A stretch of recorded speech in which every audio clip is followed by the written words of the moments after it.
얘기를 어디서부터 시작을 해야 되나.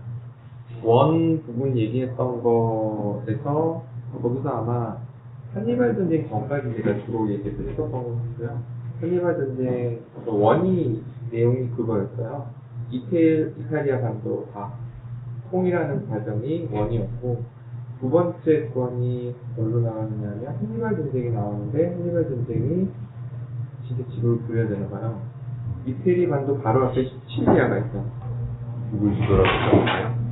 네, 그 시칠리아에 그 여러 개의 그리스 민족들이 만든 도시국가들이 있었는데, 그 도시국가 간에 전쟁이 일어나고 그것에 대해서 원병을 원하게 되는데, 한쪽이 바로 그 레조라는 이름인 것 같은데, 거기서 시칠리아 거기까지가 그냥 이렇게 건너 보이는 바로 앞에 섬이래요. 그러니까 강화도 같은 그런 느낌인가 봐요. 바로 앞에 섬이어서 그 로마에도 원병을 원하게 되고, 또 카르타고 쪽, 그 당시에 페니키아인들이 만든 아프리카 북부에 있었던 굉장히 큰 나라에 원병을 보내달라는 요구를 하게 돼요. 근데 그 당시에 카르타고는 일부가 시칠리아하고도 관계가 좀 있었고, 차이점이 있었다면 로마 같은 경우는 바다로 나간 적이 한 번도 없었던, 바다를 건넌 적이 한 번도 없었던 나라였고, 카르타고는 기본적으로 그리스인들하고 둘이서 세상 무역을 쥐고 있었던 나라였거든요. 세상권을 되게 강하게 쥐고 있었던 거죠. 그래서 그 두 나라가 대리전을 치르게 되는 형태로 시작된 게 포에니 전쟁이라고 부르게 돼요. 1차 포에니 전쟁이라는 것이 로마하고 카르타고하고 시칠리아를 배경으로 해서 싸우는 상태가 되는 거죠. 로마 쪽에서 참전을 했던 이유는, 고민할 때 했던 이유는 바로 근접거리에 너무 강대국이 있으면 위험하다라는 게 이유였고, 그리고 카르타고 입장에서 봤을 때는 제해권을 장악하는데 반드시 필요하다가 이유였던 거죠. 각자 이유가 있었던 거죠. 그래서 싸우게 되는데, 그때 수현 씨가 말씀해 주셨듯이 로마는 처음 세상 바다에서 전쟁을 치르는 거라서 배도 제대로 만들 줄 모르고 해서 굉장히 곤욕을 치렀는데 묘하게도 이겨요. 그래가지고 1차 포에니 전쟁에서 카르타고에서 굉장히 큰 대상을 해주고 종전이 되고, 2차 카르타고 포에니 전쟁은 뭐냐면, 그때 카르타고의 장군이었던 사람이 복수의 칼을 품고 아들에게 너 복수해라 라고 했던 게 있어요. 이거는 카더라 통신이고 정확하진 않아요. 하여튼 그 사람이 한니발이었는데, 이 한니발이 카르타고가 북아프리카에 쭉 있었거든요. 근데 북아프리카하고 스페인하고 만나는 데 있죠. 이게 헤라클레스의 기둥이라고 불리는 지역이거든요. 이름이 뭐가 있던데. 거기가 지중해에서 대서양으로 나가는 그 입구예요. 유로터양 말씀하시는 예, 거기가 바로 가깝기 때문에 카르타고가 그쪽을 통해서 계속 에스파냐, 스페인 쪽으로 계속 영역을 넓혀가고 있는데, 그거를 주도했던 가문이 한니발 가문이었던 거죠. 그쪽에서 이제 커지고 있었고, 또 거기서 계속 생각하고 있었던 건 언젠간 로마한테 복수를 하리라 하고 있다가, 계속 조금씩 가다가 어디라고 하면 산맥 있죠. 스파니아하고 프랑스 사이에 산맥이 크게 있거든요. 그 아래쪽에 있는 사그룬툼인가 하는 도시국가가 있었어요. 근데 그 도시국가가 로마하고 동맹관계에 있었던 국가예요. 그래서 이 한니발이 얘를 건드리면 안 되는 건데 얘를 건드려요. 근데 그 건드리는 과정을 가만히 들여다보면 한니발이 일부러 시비를 건 거라고 보는 건 진짜 맞는 것 같아요. 그러니까 그냥 쳐서 이기려고 생각했으면 순식간에 끝낼 수 있는 전쟁이었고, 그 정도 국력밖에 안 되는 나라였다고 해요. 그런데 그 전쟁을 길게 끌면서 로마가 참전을 하도록 유도를 계속하는, 그러니까 선전포고를 하게 만드는 그 과정을 계속 겪고, 선전포고가 일어나고, 그리고 나서 한니발이 우리가 알다시피 알프스를 넘었죠. 알프스 코끼리를 몰고 알프스를 넘어서 들어왔을 때, 역시 로마는 전혀 그럴 거라고 생각을 못했고, 그리고 넘어온 상태에서 전쟁이 나게 되는 거죠. 그 당시에 워낙에 한니발이 전쟁의 신 같은 존재였기 때문에 적은 군대였는데 계속 로마가 밀려요. 제가 기억하는 칸나인 전투라는 곳에서 어떤 정도의 결과가 나오느냐 하면 한니발 쪽이 정예 자기네 원래 스파냐에서 데리고 온 애들이 한 25,000? 그리고 그 외에 그 이태리 반도 북부에 켈트족들이 살고 있었거든요. 갈리아인이라고 하는데 그 사람들을 모아가지고 온 한 4만 몇천 명 정도 됐대요. 그리고 로마에서 군대로 파견한 게 한 8만 명 정도 됐는데 그 8만 명이 거의 몰살이 되거나 아니면 포로가 돼가지고 살려가는 상황을 맞이하면서 칸나이 전투를 배경으로 로마가 작전을 바꿔요. 이거 정면으로 붙어서 이길 가능성이 없구나 해서 지구전으로 들어가기 시작해요. 근데 한니발 입장에서는 다른 나라에 들어와 있는 거였기 때문에 굉장히 어려움을 겪을 수밖에 없는 상황이 있었던 거죠. 해집고 다닌다고 해도. 그런 상태에서 로마에서 지구전으로 나오니까 굉장히 피곤해 있던 상황에 그때 유명한 사람이 하나 나와요. 스키피오라는 사람이 나오는데 나이가 되게 젊어. 그래서 하나 이 뒤에도 연결될 거니까 알고 계셨으면 좋겠는 게 로마가 원로원 중심의 국가거든요. 근데 원로원에 들어가려면 어떻게 해야 되느냐면 30세가 넘어야 돼요. 그리고 30세에 관직에 선거를 통해서 들어간 사람들에게만 원로원에 들어갈 수 있는 기회가 주어져요. 그러니까 나이가 30이 되기 전에는 공식 관직이라는 걸 가질 수가 없고요. 두 번째 굉장히 중요한 게 40이에요. 이때 걔네들로 치면 대통령이죠. 집정관이 될 수 있는 게 40일 때예요. 그리고 집정관이 되면 누구로부터 공격이 있거나 하면 군대를 지휘할 수 있는 권한이 주어져요. 그 사람한테. 그래서 전쟁을 칠 수 있는 장군으로서의 권한이 주어지고 그리고 거기서 그 임기를 끝낸 사람들이 속주 총독이라는 이름으로 파견을 나가게 되고 이때부터는 속주에 있는 군대들이 있으니까 군대를 지휘할 수 있는 권한이죠. 이 시스템을 조금 이해하고 계시면 좋겠어요. 그런데 스키피오가 당시의 나이가 20대 중반 정도밖에 안 된 나이에요. 그래서 군대를 지휘할 수 있는 권한을 줄 수 있지 않은 나이였는데 스페인에 한니발 그 본토를 공격하기 위해서 보냈던 장군 중에 하나가 스키피오의 아저씨인가 그래요. 근데 잘 싸우다가 역시 적지에서 싸우다 보니까 어찌어찌 해가지고 전사를 하거든요. 처음에 스키피오가 내세웠던 그 대의 명분이 아저씨와 아버지도 포함되어 있었나?에 복수를 하러 가겠습니다 라고 얘기를 해가지고 군대를 받아서 가게 되는 시작이에요. 근데 잘 정리를 끝내고 돌아와요. 그리고 나서 스키피오가 주장한 게 뭐냐면 한니발이 우리 안쪽에 있는데 이거 붙어서 될 일이 아니라 아프리카로 가서 카르타고 본토에서 싸우자. 그런데 그 얼마 전에 카르타고 본토에 갔다가 한번 몰살당한 적이 있었어요. 한 2만 명 정도가 죽은 적이 있었어요.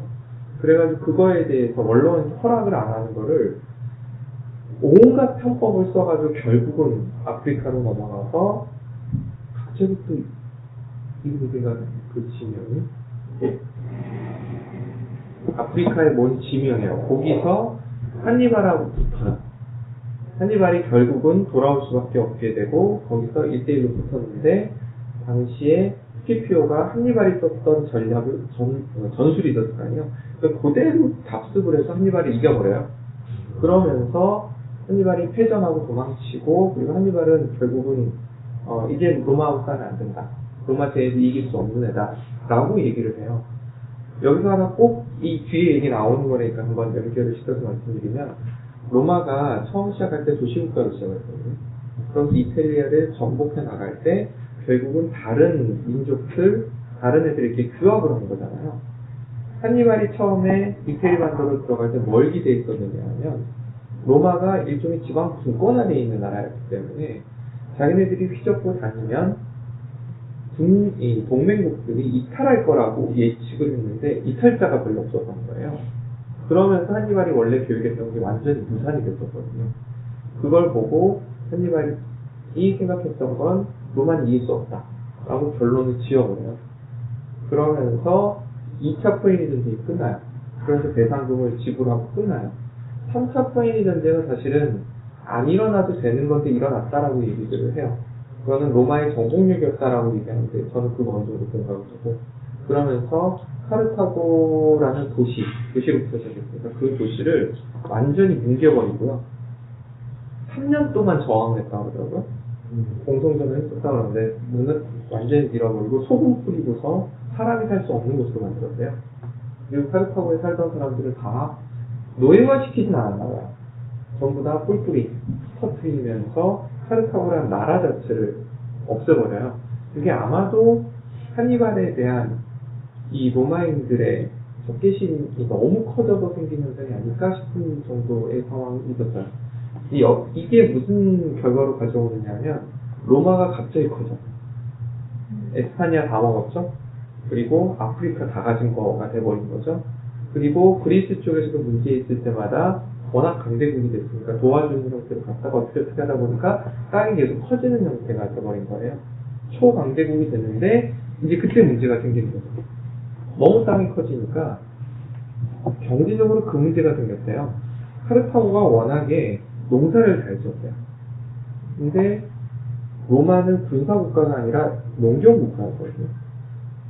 그러니까 시민들은 농사지어서 먹고 살던 사람이었는데 전쟁이 일어나면서 속주에 엄청난 땅이 생기고 생산량이 좋은 땅들이 생기니까 이태리 반도에서 나오는 식량이나 이런 것에 대한 경쟁력이 없어져 버린 거예요. 그러니까 로마의 시민들의 힘이 약화되기 시작하고 그러면서 이 빈민층들이 양산이 되는 상황이 생겼어요. 이것 때문에 이제 사회 문제가 문제가 된 거죠. 새로 차지한 그 땅들은 네. 누가 그걸 가져가는 거예요? 새로 그 차지한 영토에서 나오는 그 생산물들은? 그게 이제 여러 가지 형태가 되는데 로마가 어디를 이렇게 점령을 하는 특징이 전부 다 로마의 국유지로 만들지는 잘 않더라고요. 어떤 식으로 가느냐면 만약 국유지가 되면 그거를 그 지역에 있는 사람들한테 일종의 경작권을 주는 거죠.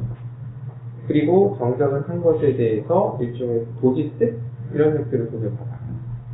그리고 그 미개척지가 있으면 거기는 어떻게 하는가 봤더니 군인들이 있었을 거 아니에요.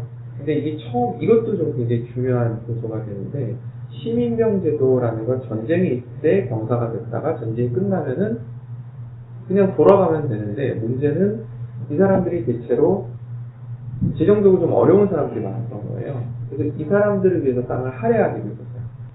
그러면서 국가에서 무슨 일을 계속 하고 있었냐면 땅을 빌려줘요. 빌려주는 형태로 하고 시민들한테 또는 그 속주민이라고 하거나 아니면은 주인 시민들한테 빌려주고 그들이 경작을 한 것에 대해서 10% 이런 식으로 받는 형태였는데 그거를 이 귀족들이 돈이 점점 많아져. 그 중에 이유가 하나가 뭐냐면 전쟁을 치를 때 돈이 필요하잖아요. 근데 그 돈이 없으니까 채권을 발행해요. 근데 그 채권을 살 수 있었던 사람들이 귀족들이었던 거죠. 그러니까 귀족들한테 결국 그걸 보상을 해줘야 되는 상황이 생겼고, 그러니까 귀족들이 굉장히 큰 문제가 돼버린 거예요. 순식간에. 그래서 이 빈익빈 불구가 확 커져버린 상황이 생긴 거죠. 그리고 말씀드렸듯이 이태리 반도에서 농사짓던 분들 입장에서 봤을 때는 어려워진 거고. 왜냐면 해외에서 다른 농산물, 질 좋은 농산물이 계속 들어오니까 경쟁력을 계속 잃고 있었던 거예요.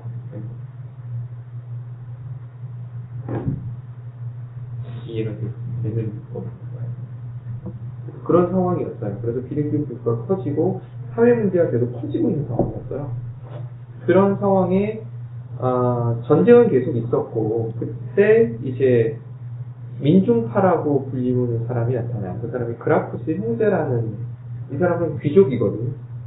귀족인데 10살 터울의 형제가 그걸 뒤집으려고 시도를 해요.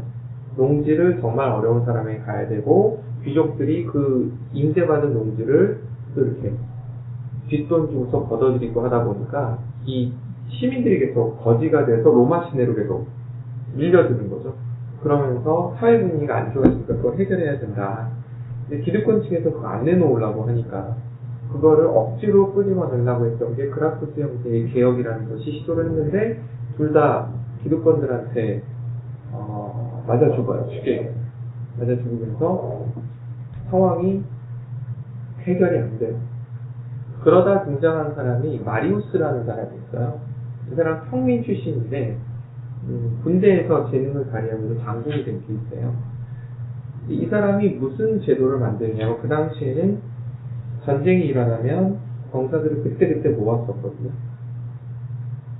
그리고 1년이 지나면 병사를 계속 체인지했어요. 장군은 안 바뀌어요. 장교들은 안 바뀌는데 아래 병사들은 왜냐면 농사를 지어야 되니까 계속 체인지가 일어났었거든요. 그런데 마리우스라는 사람이 보니까 안 되겠다 싶어서 이 가난한 사람이 너무 많아지니까 이들을 군대로 흡수를 해버려요. 그럼 직업군인 제도를 만들어버려요. 이 직업군인 제도가 가져오는 현상이 뭐냐면 이들이 시민이잖아요. 그리고 이 장군이 능력이 있다 보니까 연전연승을 하니까 이 장군에 대한 인기도가 높아지고 이 사람이 일종의 대통령이 된 거죠. 그러면서 이제 개혁을 계속 시도를 하는 것들이 나와요. 마리우스는 특별히 개혁을 시도하려고 했던 건 아니었는데 그 주변에 있는 평민들이 미는 거죠. 그 사람이 인기를 등에 업고 밀어서 시도를 하는데 역시 반대파가 계속 나오죠. 귀족들은 계속 반대를 하고 그래서 이 둘 간에 싸워요. 근데 그 귀족파의 대표가 술라라는 사람이에요. 그래서 이 둘이서 한 번은 마리우스가, 한 번은 술라가, 그리고 마리우스가 죽고 나서 후계자가 했는데 다시 술라가 하면서 로마 시내에 피바람이 몰아쳐요. 몇천 명씩 그 설생부에 올라오고 죽고 그랬다고 해요. 그때 이제 시저가 나와요. 시저가 그때 죽을 뻔했었어요. 민중팔족이라고 모여서 술라라는 사람이 쥐고 있을 때 설생부에 올라갔는데 아직 어리고 그 귀족 집안이었으니까 그 집안의 후계자가 쟤밖에 없는데 쟤까지 죽인 거는 심하다 해서 살려놔요. 술라는 좀 싫어했다라는 기록이 있대요. 이들이 제 속에 담긴 걸 모르잖아 이런 식으로 얘기를 했다고 해요. 그래서 하여튼 시저가 태어난 해가 그래서 BC 100년이에요. BC 100년에 태어나고 시저에 대한 기록이요 35 정도부터 있대요. 그전에는 몰락한 귀족 가문의 자제였기 때문에 거의 자료가 없대요. 그래서 나이 40에 대통령이 됐고 집정관이 됐고 53세에 암살당하거든요. 되게 짧아요. 기간이. 굉장히 길게 느껴지는데 굉장히 짧습니다. 그거를 이제 대충 이야기를 드릴까 싶어요. 하다가 아마 끊길 것 같아요. 시저의 특징이나 아니면 시저가 했던 말 이런 것들 중간중간에 말씀드릴 테니 드려볼게요. 한번 좀 더 같이 얘기해 주시면 좋을 것 같아요. 시저가 글을 그렇게 잘 썼대요. 혹시 서점에서 그 책 보신 적 있으세요? 갈리아 전쟁기? 라는 책 보신 적 있으세요? 갈리아 전쟁기라는 책이 있는데 얘기를 들어보니까 그 책의 수준이 이렇대요. 그 책을 그대로 번역을 할지언정 거기다 토를 다는 거를 대작가들조차 두려워합니다. 그 정도로 명문장이다라고 표현을 한다고 해요. 그 정도로 대단한 글재주가 있었던 사람이에요. 언변도 좋았고 생기기도 잘생겼고 근데 영화 없이 보면 시저와 카이사르와 크레오파트 옛날에 혹시 보셨나요? 머리가 벗겨졌거든요.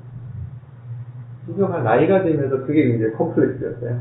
머리가 벗겨지고 시대를 들고 자고 그랬다고 해요.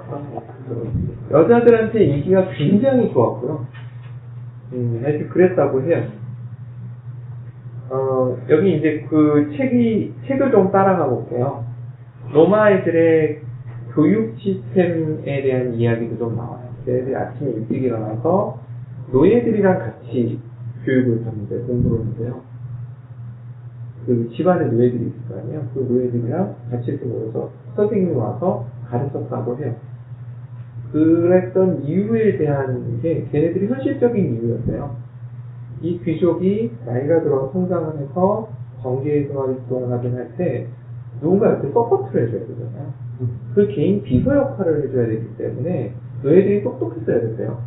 그래서 노예도 같이 교육을 했었고 또 원로원 의원이 되면 경제활동을 못하게 돼 있어요. 직접 나서서 못하게 돼 있어서 그거를 보완하기 위해서 노예들, 개인 노예인 거죠. 개인 노예들을 시켜서 경제활동을 하게 해요. 그런 식의 시스템을 갖고 있었던 거예요.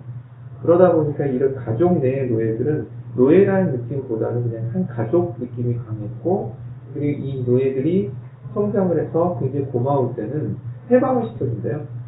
그걸 해방 노예라는 로마에는 그 계층, 신부 계층이 따로 존재했다고요. 그렇다고 하더라고요. 좀 독특했던 것 같아요. 그래서 그런 교육 시스템이 있었다는 거.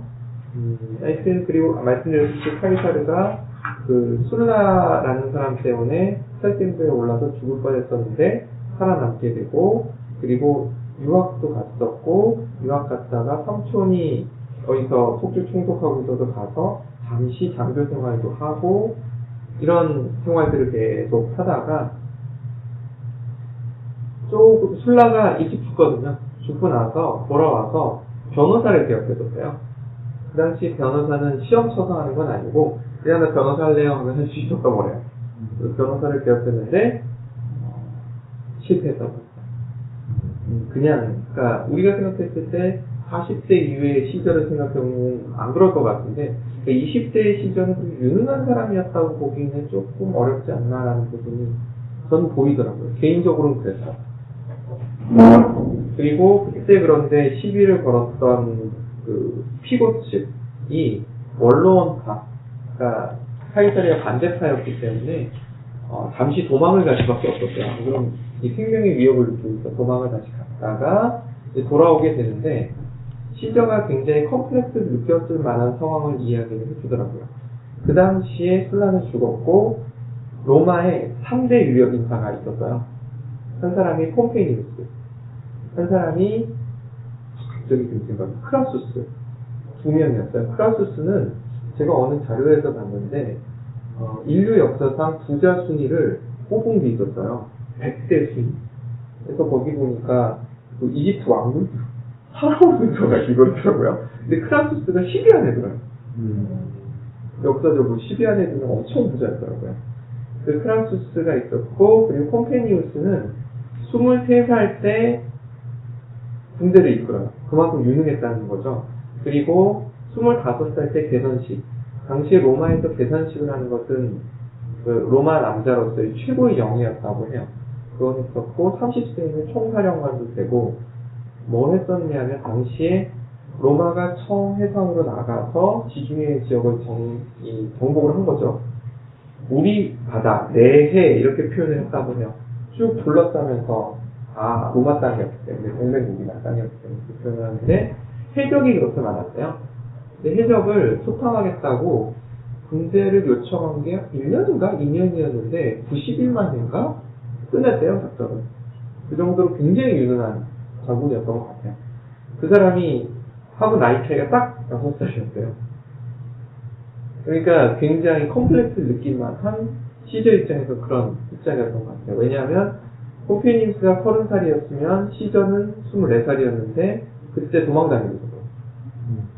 갭이 너무 커졌다는 얘기를 하더라고요. 근데 좀 배포는 있었는지 이건 그냥 에피소드로 돌아다니는 얘기인데 해적한테 한번 잡힌 적이 있었어요. 공부하러 가다가. 많이 그랬었어요. 그러니까 콤페니우스가 나타나기 전이었겠죠? 잡혀갔는데 20달란트. 이게 얼마인지 느낌이 안 오잖아요. 시루노 나나미가 친절하게 표현을 해놨어요. 4,300명의 군인의 1년 인건비래요. 상당히 큰 액수겠죠? 그 직업군인이니까 직업군인의 그 비용을 불렀대요. 몸값으로. 그러니까 사람을, 귀족들을 잡는 이유는, 해적들을 잡는 이유는 몸값 부르려고 했는데, 그런데 그거를 내가 20만으로 밖에 안 부르냐, 50만으로 불러야지, 50만으로 불러버렸어요. 그런데, 항상 이 가족 같은 노예가 따라다니잖아요. 잡히면, 그 가족인 노예가 쫓아가서 돈을 구해오는 거예요. 시스템이 그렇대요. 그래서 잡혀있는 동안 그렇게 한 이유가 그거였다 그래요. 20달란트 정도로는 해적들이 기분 나쁘면 날 죽일 수 있을 거라고 생각했다라고 얘기해요. 50 정도 되면, 50만 달란트 정도 되면 안 건드릴 것이다 라고 예측했다라고 얘기해요. 이게 맞는지 모르겠어요. 그런 얘기가 있어요. 그래서 그 해적들하고 같이 칼싸움도 하고요, 무술 연습도 하고요, 그들 대상으로 연설 연습도 하고요, 그리고 열심히 안 듣고 졸면 야단도 치고 그랬어요. 몸값이 비싸니까 안 주겠어요. 그래서 돈을 갖고 와서 풀려나자마자 그 근처에 가서 로마군을 모아서 해쳤대요. 해적들을. 돈은 어디서 구했대요? 그러니까 이자율이 얼마였는지가 무섭더라고요. 빌린 돈이에요? 빌린 돈인 거죠. 이자율이 그 시저를 암살했던 사람이 브루투스잖아요. 브루투스가 4척 하고 있었대요. 4척 이자가 연간 40%. 연간 40%?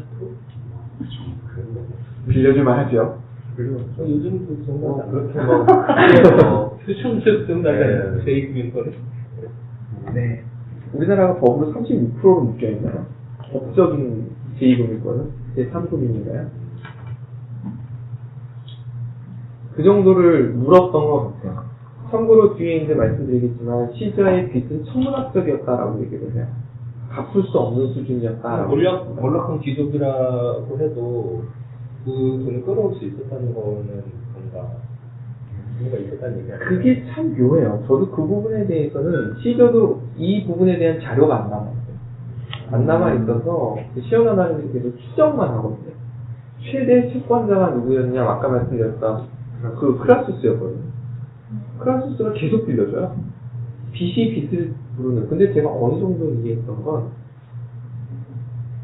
어느 제 녹음이돼서 구체적으로 그분에 대한 소개를 못해요. 그분이 굉장히 크게 사업을 하시던 분이시거든요. 근데 어떤 사업을 더 하자고 해서 했다가 빚진 게 80억이셨대요. 근데 그 중에 40억을 자기 사업소에 팔면서 해결하고 40억이 남았는데 이 정도 되면 은행에서 건강검진도 시켜주고요. 잘 챙겨주세요. 시키면서 가라.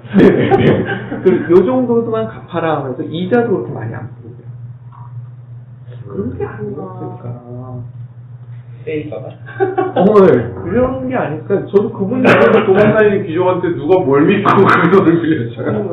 모르겠어요. 근데 이 시절의 특징이 아니었을까 싶어요. 돈 빌리는 타고난 기수가 있었어요. 이게 영웅담이기 때문에 어느 정도 미안했어. 맞아. 어느 정도의 너무 미안했어. 4천 명의 그 연봉 이렇게 하는 게 아마 400명 정도 아니었을까. 4,000명의 연봉은 이거는 시원하게 계산을 한 거예요. 그 당시에 실제로 얼마큼 나갔는지를 역산을 한 거더라고요. 그러니까 뭐 20만 달란트나 50만 달란트가 뻥일 수는 있어요. 있을 수 있는데 그 정도 요구했으니까 욕하는 걸 참아주지 않았을까 또 이해가 좀 되는 부분도 없지 않았어요. 그러니까 뭐 이 자료가 그렇잖아요. 좀 약간 걸르면서 들어주셔야 된다고 저도 생각하고 하여튼 공부하러 갔다가 공부에는 소질이 없어서 그냥 돌아왔다고 합니다. 그리고 나서 군사적으로 계속 재능이 없었다는 게 증명이 되는 게 27세 돌아와 있을 때였어요. 대대장이면 뭐죠?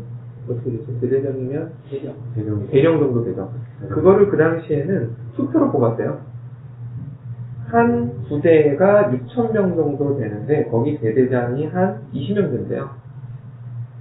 대대장이 20명 정도 되는데 그 20명은 투표로 뽑힌다고 해요. 투표권자 그러니까 백인 대장들이 뽑는 거죠. 시민들이 뽑아줘요, 그거는. 왜냐면 시민들이 그 의무병이 되는 거기 때문에 의무병이 될 사람들이 그래서 능력 있는 사람들을 뽑을 거 아니에요. 대대장을 투표로 뽑는데요. 귀족 중이야? 귀족이 아니어도 뽑힐 수 있나 봐요. 그것도 중이야? 네, 그거 큰 관계가 없는가 봐요. 당시에 그 로마는 귀족하고 평민하고의 그 경계가 아주 분명하진 않았어요. 그 시민이라는 캐테고리를 묶어버리는 게 훨씬 더 맞는, 그냥 원로원, 의원이냐 아니냐 이 정도는 있었던 것 같아요. 대신에 명문가족이다. 이건 있는 것 같아요. 명문가. 뭐 이런 컨셉이 있었던 뜻일 것 같아요. 그 얘기 들어보니까 시저의 조상이 거기래요. 트로이에서 도망 나왔던 그 사람이래요. 그 집안. 사위? 사위, 예. 그래가지고 그 사위가, 누구의 신의 딸하고 뭐 결혼하고 뭐 이렇게 해가지고 오는 형태가 될 거예요. 신화 속 인물하고 연결이 돼 있어요. 그러니까 로마의 아주 오래된 가문이라고 보시면 되는데. 와, 이거는 진짜 조작의 냄새가 율리우스라는 가문이, 그러니까 신화까지 이렇게 그거는 뻥이라고 봐야 되는 거고. 하여튼 트로이하고 연결이 있는 족보는 샀는지 모르겠습니다만 하여튼 그랬다고 해요. 실제로 로마의 그 건국자는 룰루무스 로머스 해가지고 형제였는데, 쌍둥이 형제였는데, 그 처음에 집단에 속해 있진 않았어요. 근데 여기가 이제 정복한 그 부족에 이 율리우스 가문이 있었다고 해요. 근데 로마의 특성이 합치면은 똑같이 올라온 의원이 되고 있었기 때문에 명문가가 됐었다, 뭐 이런 얘기를 하더라고요. 하여튼 27세 대대장이 되기는 했는데, 당시 에스파니아 전선이 있었대요. 그리고 그 스파르타쿠스라는 영화 혹시 아주 옛날 영화, 커크 더글라스 영화, 진짜 옛날 영화거든요. 거기 보면 노예 부르거든요. 그 검투사의 발달. 근데 배경으로 한 영화가 있었어요. 굉장히 영웅화되고 이런 영화 그게 있었는데, 그 전쟁에도 참전을 못했어요. 대대장으로 뽑혔는데 무능했다 이런 것을 반증이다 이렇게 계속해서 그냥 변방에 있었던 모습으로 계속 유지가 되다가 31살이 됐을 때 회계감사관이 뭐냐면 그걸 뭐라 그래요? 군대에서 그 회계, 그 군수물자 담당하고 보급 담당하고 하는 보급관인가요? 그 역할이 회계감사관이래요. 그걸로 이제 에스파니아를 처음 갔었던 경력이 있는데 빚이 너무 많아서 빚쟁이들이 못 가게 했어요. 근데 크라수스가 최대 채권자가 내가 보증서 어떻게 하면서 갈 수 있게 해줬다는 빚이 어마어마했나 봐요. 빚이 이렇게 되게 이름이 개인드가 되기 전부터 이렇게 네. 그래서 뭔가가 있었지 않겠느냐 추정을 해보는 거예요. 이 사람의 뭔가 사람들을 홀리는 뭔가 기술이 있었던 것 같다. 그러지 않고 빚을 어떻게 끊을 수 있었을까? 근데 그 빚을 어디다 썼느냐는 거죠. 여자친구랑 데이트할 때 가서. 네, 정말요. 그 결혼한 상태예요? 진짜요? 네. 결혼한 상태에서도 애인이 되게 많고. 근데 놀라운 사실은 애인들끼리 싸운 적이 없고, 애인들한테 그런 비난의 화살을 받은 적도 한 번도 없어요. 이것도 놀라운. 갑자기 호감이 생기네. 애인들이 유부녀라는 소리도 거의 유부녀들이 많았고요. 전혀, 그런데 그 남편들도 알고 있었고, 물론 귀족들 결혼은 거의 정략 결혼이기 때문에 그랬을 수 있겠지만, 그 한 파티에 가면 사귀었던 여자분들이 계속 만날 거 아니에요. 자기 와이프도 옆에 있고. 근데 아무 문제가 안 생겼다는, 그랬다고 하고요. 부채가요, 나오네요. 화려한 생활 때문에 부채가 30세경에 11만 명 병력을 1년 유지하는 비용이었어요. 진짜 신기한 게 그때는 뭐 비싼 부스앤드가 썼고 샤넬 뭐 그런 거 하나도 없을 텐데 그런데도 돈이 든다 이거. 연봉이 아니라 유지하는데 연봉, 그러니까 유지비가 되게 훨씬 더 많다는 그렇죠. 거죠. 뭐에다 돈을 쓰지? 그 3,400만 명, 3,400명 계산해봐. 4,400명. 네. 4,300명 계산해봤는데 한 1,000억 정도 나왔거든요. 그 많이 안 그 사람들. 이게 아까 5만 명이라고 하셨으니까. 11만 명? 11만 명. 11만 명이요? 더 세금을 더 해야 되는구나. 그러면 조 단위로 쓰셨네요. 그 단위네. 그러니까, 뭘 하면 그 시대에 조를 쓸 수 있을까. 나는 비게이츠도 다 그거 좋은 것 같은데. 어디서 이러다가 그 조를 갖고 있는 사람은 누구야? 비싼 상품도 없을 텐데. 크라스스, 계속 크라스스. 14금. 그 당시에는 이게 정복하면서 계속 귀중품이 보석이나 이런 것들 계속 수입되고 있었던 상황인 것 같아요. 그러니까 화려해지고 있었던 시점은 맞는 것 같아요. 그래도 조를. 그랬다고 해요. 공부는 싫어했는데 독서 광이었어요. 그리고 굉장한 멋쟁이였다고 해요. 그 당시 그 로마 애들 입고 다니는 옷 아시죠? 그 질질 감는 거. 토가? 네, 토가라고 불리고 그거에 이 끝 단에 그 귀족들이 입는 거에는 뭔가 줄을 이렇게 매기나 봐요. 이제 그런 색깔이나 이런 것들을 가장 예쁘게 만드는 재주가 있었어요. 그러니까 젊을 때는 머리 안 벗겨졌을 때는 굉장히 멋있었어요. 사람들처럼. 키도 컸대요. 우리 그 석고상 중에 그리는 석고상 중에 시서가 그 있거든요. 머리 벗겨진 상태 아닌가요? 모자 같은 거 쓰고 있는 거. 월계관 같은 거 쓰고. 그건 나이 들었어. 이렇게 동그란 모자. 그거 왜 쓰고 있지? 그거 그래서 쓰지 않는데. 근데 하여튼 그렇게 막 그리면서 진짜 잘생겼다 이런. 그러니까 30대에는 잘생겼었는데 아마 나이 먹어서 왜냐하면 시저가 얼굴 조각상에 남은 라인은 연애로 조 단위를 쓰면 잘생겨지지 않을까요? 아 그럴 수도 있고요. 원래도 내가 봤을 때 연애 상대방이 조를 쓰는데 되게 잘생겨 보이겠지. 이때부터 이렇게 벗겨질 기미가 보이네. 먼저 이거 말하는 거죠. 네네네. 벗겨질 기미가 보이네. 그게 40 넘어서였을 거예요. 말씀드렸듯이 40 전에는 공식이 있지 않았기 때문에 그런 속고상이 있기 어려웠을 거래요. 근데 어쨌든 이런 느낌적인 느낌인가요? 네, 이런 느낌인데 입술도 얇고 별로 못했고 약간 쫌생이 같은 느낌. 얘는 되게 잘생겼어요. 그 줄리안인데 시저는 그리면서 한 번 더. 입술이 얇은 사람들이 말을 잘해요. 그렇다면 말을 제가 들은 적이 있어요. 관상학적으로. 또 신용이 없다는 얘기도 있어요. 그래서 빚을. 그래서 그랬대요. 근데 사실은 시대에 따라 이 잘생기는 기준도 바뀌니까. 땀이 올라가기 시작한다니까요. 그게 끝까지 시저의 컴플렉스였대요. 그래서 그 개선식 할 때 쫓아오는 군인들이 이렇게 막말을 한대요. 이게 경계심을 주기 위한 것 중에 하나인데 그렇게 외쳤다 그래요. 대머리 남봉꾼이 나가신다. 딸이 있거나 와이프가 있는 분들은 문을 닫아라. 이렇게 얘기할 정도로. 라임이 왔고 우리나라 거 같은데요? 그랬다고 합니다. 나 너무 연식이 들었네.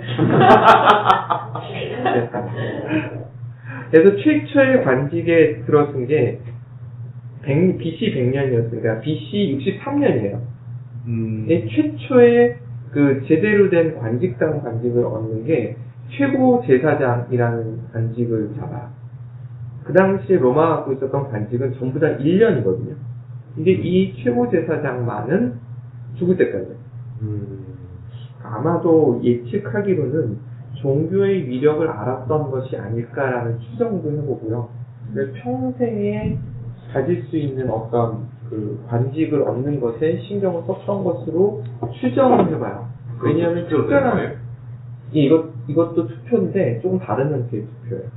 그때 로마의 종교가 뭐였어요? 신도. 그 모든 신을 모시는 역할을 하는 게 최고 종교잖아요. 잘 맞았겠네. 그 당시에 종교 우리 지금의 신부님, 스님 생각하시면 절대 안 되고 그냥 제사가 있을 때 앞에 나서서 그냥 이렇게 진두지휘하는 정도의 역할.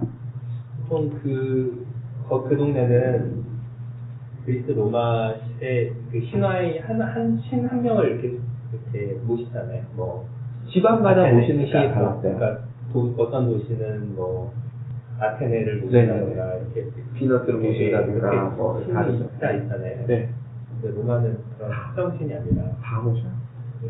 제일 많을 땐 30만까지 갔었어요. 신이요? 거의 일본 수준이죠. 30만이요? 네, 30만. 그러니까 신 수입하는 데 있어서 거부감이 전혀 없었다. 이렇게 표현을 해요. 실제로 뒤에 이제 그 기독교에 대한 반응도 나오는데 시절에 기독교에 대해서 뭐라 안 했어요.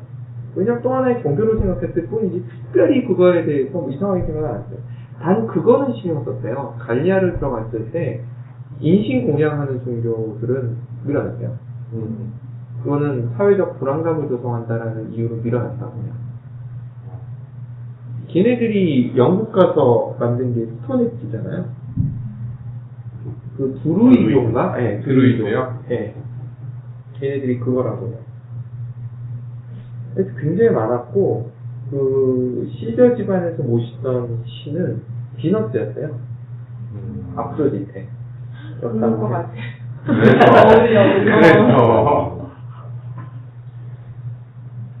그 시온한 아님이 해석을 잠깐 붙이자면 시저는 여자에게 인기를 얻으려고 하기보다는 기쁨을 주려 했다. 이렇게 나는 해석을 해요.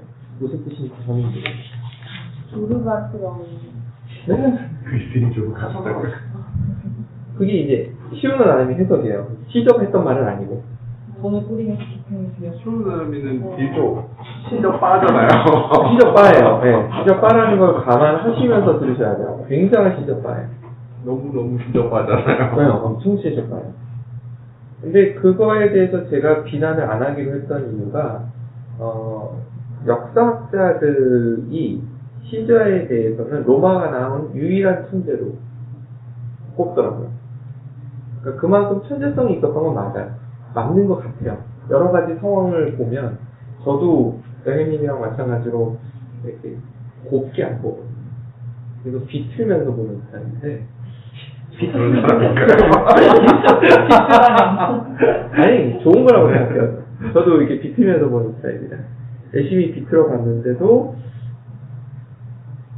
천재성은 어느 정도 있었던 것 같다. 굉장히 대단한 사람이었던 것은 같다라는 생각을 해요. 그래서 어쨌든 간에 그리고 나서 쭉 하다가 최고 제사장도 됐었고 그러면서 젊은 층들한테 인기가 되게 많았었대요. 그러면서 이거는 그 시저에 대한 역시 시저가 나름의 해석인데 빛에 대해서 빛이 신세를 망친다는 생각을 하지 않는 사람이었다라고 얘기를 해요. 시저가 이후에 본격적으로 민중파라고 이제 드러나면서 원로원하고 대립하는 관계를 만드는 게 카탈리나 음모라는 게 있어요. 카탈리나 음모라는 건 뭐냐면 카탈리나라는 사람이 빚이 굉장히 많았어요. 시저에 비하면 세 발의 피였지만 빚이 굉장히 많았고 그 스트레스를 받으면서 집정관이 되고 속죄 총독으로 나가서 돈을 벌어서 해결하고 싶었는데 그게 피케로라는 어디서 알고 있죠? 현대 변호인의 아버지로 불리우는 사람이 정의감에 불타는 사람이었거든요. 이 사람은 명문가 출신은 아니고요. 지방에 있었던 사람이었는데 똑똑해서 나와서 변호사로 대성한 사람이에요. 근데 재밌는 건 변호사 수익료가 없었어요. 당시에. 수익료가 없어요. 근데 너무 뭐 하는 거예요? 성공보수도 없었어요. 없어요? 그게 너무 재밌었어요. 그게 뭐야? 근데 읽어봤더니 로마에서는 죽을 때 유산을 가족한테 주는 게 이상한 거였어요. 그래서 가족한테 상속하는 거는 세금이 붙지 않고요. 다른 사람한테 상속할 때는 세금이 붙는데요. 변호사한테 상속이 붙지 않아요. 그럼 세금도 떼고. 네, 그리고 근데 변호사한테 이렇게 주는 거예요. 세금도 떼이고. 근데 그게 사회 분위기였대요. 그런 게 없어. 그런 게 어딨어라고 싶은데 저도 읽으면서 이게 뭐야 싶었어요. 변호사가 그 사람에 대한 어떤 삶을 살았다 이런 글을 써주나? 고마웠던 사람이었거나 아니면은 사회적으로 쟤한테 그 일종의 투자하는 그런 것도 있었다고 해요. 그냥 수임료를 주고 그냥 수임료를 주면 되지 왜 죽을 때까지 기다렸다가 그랬대요. 그러니까 수임료는 사실 못 받은 시스템이었어요. 되게 신기하죠. 영예는 얘기였나?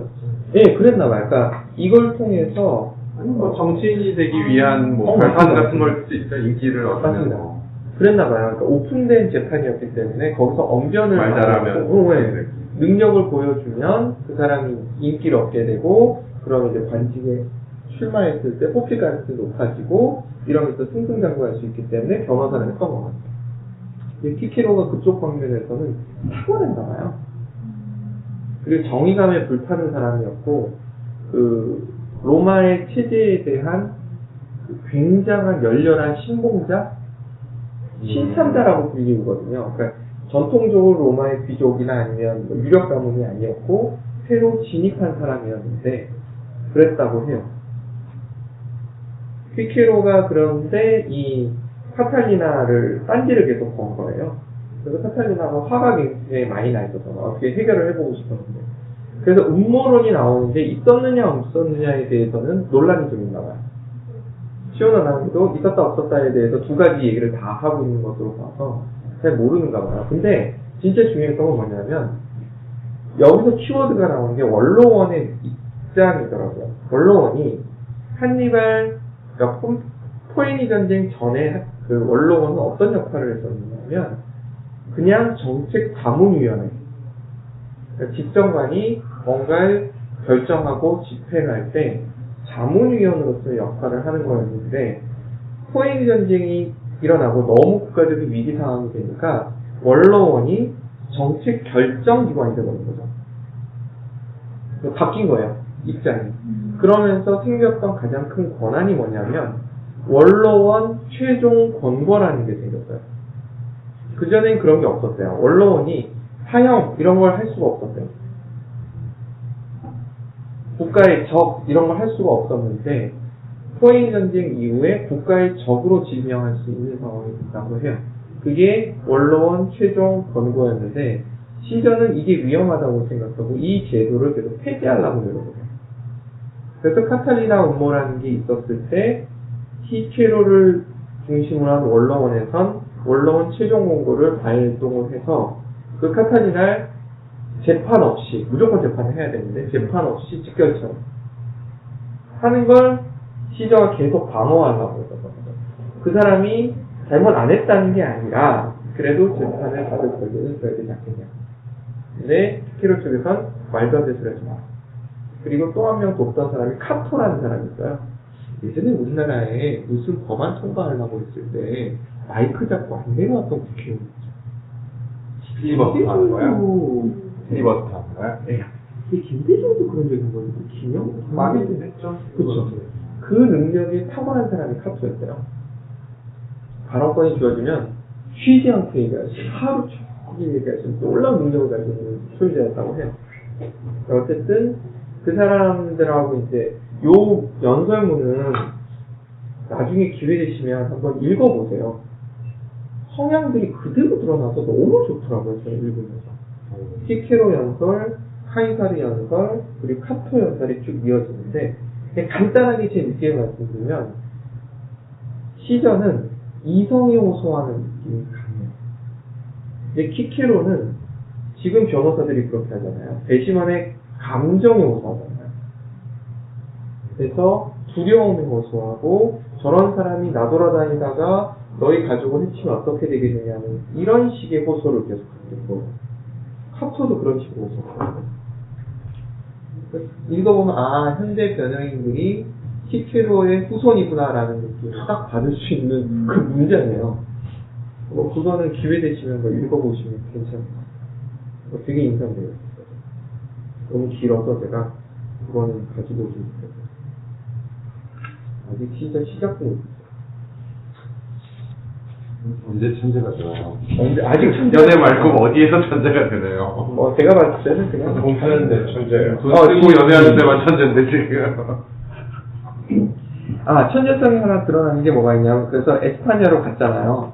채권자들한테 크라수스가 대신 보증서서 갔잖아요. 가가지고 거기서 첫 번째 인재를 픽업해와요.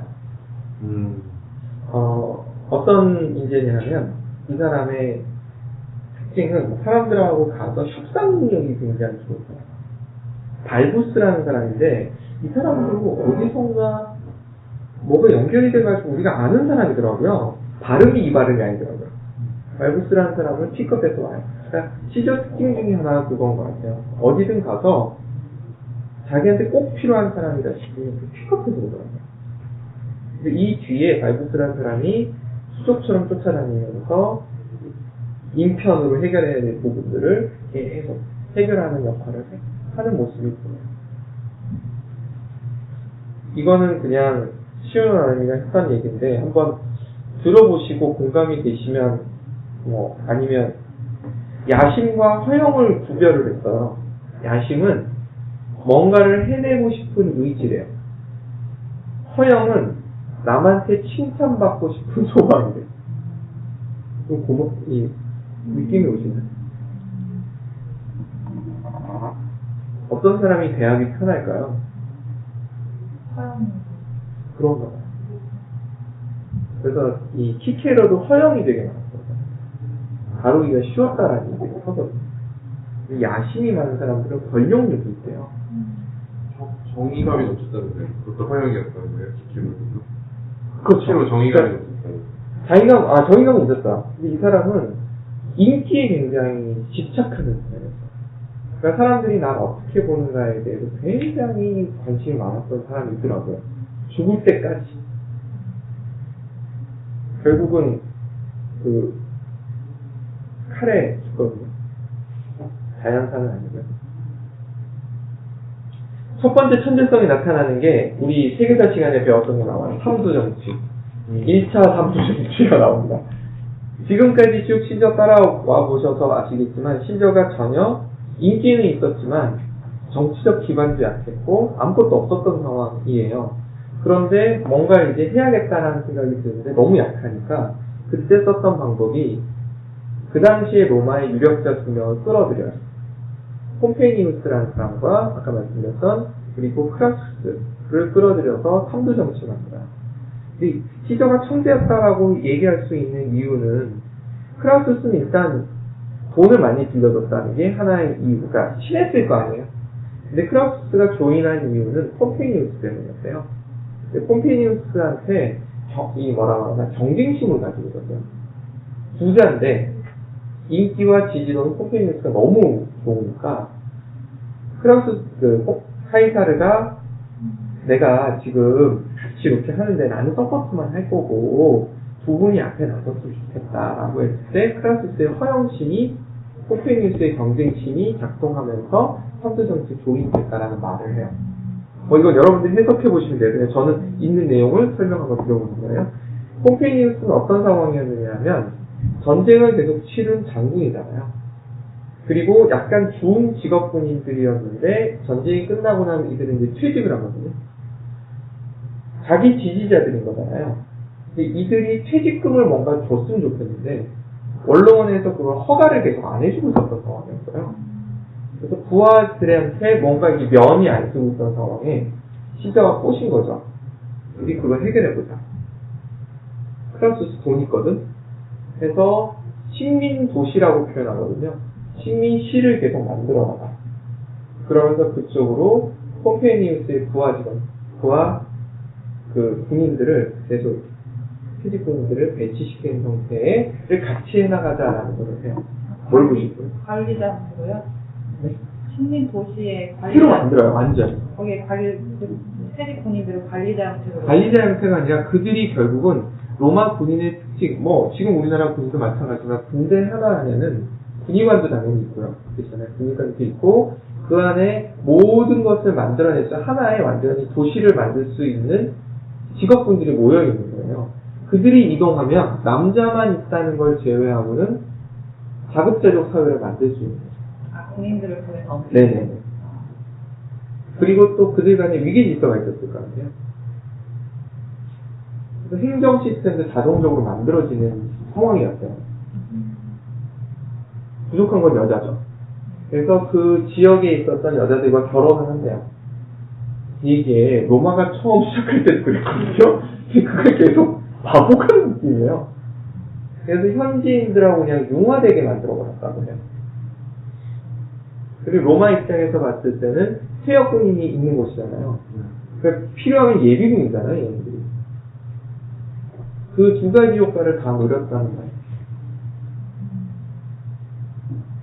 그걸로 이제 폼페니우스를 꼬셨다 그래요. 꼬셔서 삼두 정치를 시작을 한 거죠. 삼두 정치를 시작하면서 이제 본인도 그걸 생각한 거죠. 집정관이 되는 플랜을 세운 거죠. 이 세 명이서 그러니까 돌아가면서 자기 혹은 자기 사람들을 집정관으로 세우고 시저의 진짜 목적은 그거였더라고요. 집정관을 한 다음에 속주 총독이 될 수 있고 속주 총독이 되면 결국은 군사권이 생기는 거잖아요. 그걸로 하고 싶었던 게 뭐냐면 갈리아 지역을 정리하는 거였더라고요. 지도를 잠깐 떠올려 보시면 이태리가 있고요. 그 위를 알프스가 가리고 있고요. 이쪽으로 가면 에스파니아가 있고요. 그런 형태죠. 네. 그런 상태에서 요 위에가 이제 프랑스 지역인 갈리아 지역이라고 불리는 지역이에요. 네. 이 옆에 독일이거든요. 게르만 이렇게 있는 이런 구성이에요. 그리고 아래는 그리스 이렇게 있는 상태라고 보시면 됩니다. 이 게르만 애들이 이 갈리아는 어떤 땅이냐면 지금 프랑스 생각하면 안 되고 숲, 야만족. 그런데 얘네들의 특징은 농사를 좀 지어요. 게르만하고 차이점은 농사를 안 지어요. 수렵 채취라고 보셔야 돼요. 근데 갈리아는 농경으로 넘어가려는 느낌? 차이를 이렇게 보더라고요. 수렵 채취는 사유재산이 없다. 그리고 갈리아인들은 사유재산 개념이 있었다. 그래서 시저가 입장에서 봤을 때는 사유재산 개념이 있는 애들이 다루기가 쉽다. 수렵 채취 얘네들 다루기 힘들다. 생각을 했다라고 얘기를 해요. 이게 어느 정도 맞는지 모르겠는데, 근데 생각해보면 맞을 것 같아요. 그래서 시저 생각은 갈리아 애들은 정복을 할 필요가 있지만 게르만 애들은 아닌 것 같다라고 생각을 했다고 해요. 근데 또 갔던 이유는, 정복을 하러 갔던 가장 큰 이유는 얘네들이 농사를 짓다가 흉년이 들면 내려와요. 그래서 약탈을 해가는 거예요. 그러니까 로마 입장에서는 이걸 정리는 안 해놓고 계속 필요한 거예요. 근데 또 하나는 게르만 애들이 수시로 쳐들어와요. 약탈하고. 또는 게르만 부족끼리 싸울 때 도와준다는 명목으로 들어와요. 그럼 자꾸 또 내려와. 그러니까 이태리 반도에 있는 로마 입장에서 봤을 때는 얘들이 안 내려왔으면 좋겠는 거예요. 그래서 갈리아를 정리를 해서 로마와 친하게 만들어 놓겠다. 그래서 이제 결국은 로마화 시키겠다라는 것이 목표였던 것 같아요. 시저의 큰 그림은 그거였다고 보여요. 이 큰 그림이 이어져서 라인강을 기준으로 해서 그 서쪽은 로마가 돼요. 근데 이 동쪽은 로마가 안 되거든요. 그리고 도나우강을 기준으로 북쪽은 게르만 애들이 있었지만 아래쪽은 그리스 애들 중심으로, 마케도니아, 알렉산더 대왕 그 애들이 있거든요. 그러니까 그렇게 경계를 만드는 계획을 세우더라고요. 그렇게 해서 본국인 이태리가 안정을 찾을 수 있게 하자라는 것이 큰 그림이었을 것이라고 보고 있고, 근데 그렇게 보는 이유가 그 이후에 형제들이 그거를 계속 정착시켜 나가요. 근데 왜 영국은 갈까요? 영국 왜 가느냐면, 북쪽은 그렇게 진출하지 않았는데. 북쪽은 안 갔던 이유가 말씀드렸듯이 게르만 애들은 수렵 채취라서 그렇게 했던 거고요. 그러니까 근데 그렇다고 영국까지 왜 갔을까? 그거는 이유를 그렇게 보더라고요. 켈트족 애들 중에 일부가 넘어간 거예요. 그러니까 종족이 같아요. 지금 영국 애들은 게르만이잖아요. 앵글로 섹슨이니까 게르만이잖아요. 근데 그 당시에 영국 애들은 갈리아였어요. 그래서 이게 같아요, 애들이. 그래서 얘네들도 사유재산 개념도 있고, 얘네들도 색깔이 비슷했대요. 그리고 드루이드교가 넘어가면서 생겼던 문제들도 있고 해서, 시저가 고민을 했대요. 하다가, 안 되겠다 싶어서 넘어가서, 궁극적으로는 정복하는 걸 목적으로 했었대요. 궁극적으로. 근데 결국은 못했죠. 시저가 그 전에 암살을 당한 걸 알고 못했고, 그리고 그 뒤에 형제들이 그렇게 유능하지 않았는지, 지금의 스코틀랜드 경계선 있잖아요. 잉글랜드하고 스코틀랜드 경계선까지만 정복이 됐고, 그 이익은 못했다고 합니다. 어쨌든 들어갔던 이유는 그거였다고 해요. 그 외의 지역은 안 갔대요. 갈 필요가 없다라고 봤다, 뭐 이런 식으로 해석을 하더라고요. 시오는 안 하지만 시저의 팬이 아니라 처칠도 팬인가 봐요. 영국 사람들이 시저 팬이에요. 그래서 처칠 왈, 영국의 역사는 시저가 영국에 상륙한 그날부터 시작됐다, 이렇게까지 처칠이 했던 말이거든요. 그 정도까지 로마에 대해서 연구를 가장 많이 하고 좋아하는 나라가 영국이라고 해요. 이태리보다 영국이 더 많이 한대. 되게 신기해요. 서양새 큰 줄거리 줄을 대고 싶었겠지. 되게 컸을 거예요. 다 땡겨오고 싶겠죠. 네. 근본 없으네. 네, 맞아요. 그리스도 땡겨오고, 로마 근데 땡겨오고. 영국은 옛날부터 변방이었잖아요. 맞습니다. 그러니까 사실은 신성 로마 제국이라는 것이 누구니까 나라 이름이라면 신성 로마 제국을 만들었던 황제 있었잖아요. 그거는 이제 뒤에 오토 대제 나오고 뭐 하던 그 중세 신성 로마 제국 하면서 그게 있었고, 그 다음에 나치가 제3제국이라고 얘기하잖아요. 이게 제1제국이 로마고요, 제2제국이 신성 로마 제국이고요, 제3제국이 자기네다, 이렇게 얘기를 한 거래요. 그러니까 종님이 말씀하셨던 것도 관계가 좀 있는 것 같기는 해요. 뭐 중국 대륙에서도 다 뭐 새롭게 이렇게 정보왕조가 되면 우리가 한족, 한왕조 뭐가 된다, 뭐 이런 식으로 해서 한자 쓰고 다 그런 거죠. 그러니까 다들 로마에 줄을 대고 싶었던 건 맞는 것 같아요. 그리고 그 전통이 제가 미국 역사를 공부하면서 아는 거는 미국이 로마에 줄을 대고 있어요. 현재. 현재는. 미 제국주의가 로마에 줄을 대고 있어요. 그러니까 미국 현지 시스템이 거의 로마 시스템. 로마인 이야기에서 절실히 한 게, 미국은 로마구나. 라고 할 정도로 로마인들이 알고 있고, 말씀하신 대로 그걸 굉장히 많이 따라가고 있고, 미국 동부나 이런 데 가보면 걔네들 관공서 건물들이 거의 로마풍이거든요. 그것도 연관이 있지 않을까, 저도 그렇게 생각을 했습니다. 이것도 그때 궁금해진다. 로마의 상징이 독수리가 된 건가요? 그거를 다 따가잖아요. 맞아. 특히 독일 애들도 따가고, 미국 애들도. 러시아도 따라갔죠. 러시아는 독수리가 두 마리고요. 독일 애들도 독수리 따라갔고요. 미국 애들도 독수리 따라갔어요. 그래서 베르나르 베르베르가 신이라는 소설을 만들 때 독수리족이 나오거든요. 세계를 평정하는 독수리족이 역사를 보면 로마를 배경으로 하고 있어요. 네, 되게 신기해요. 로마를 존경하는. 늑대가 좀 더 어울리지 않나 하긴 하는. 원래 그냥 역사는 맞아요. 늑대잖아요. 근데 독수리예요. 그래서 은 독수리가 걔네들 뭐죠? 들고 다니는 이제 군 용어를 몰라요.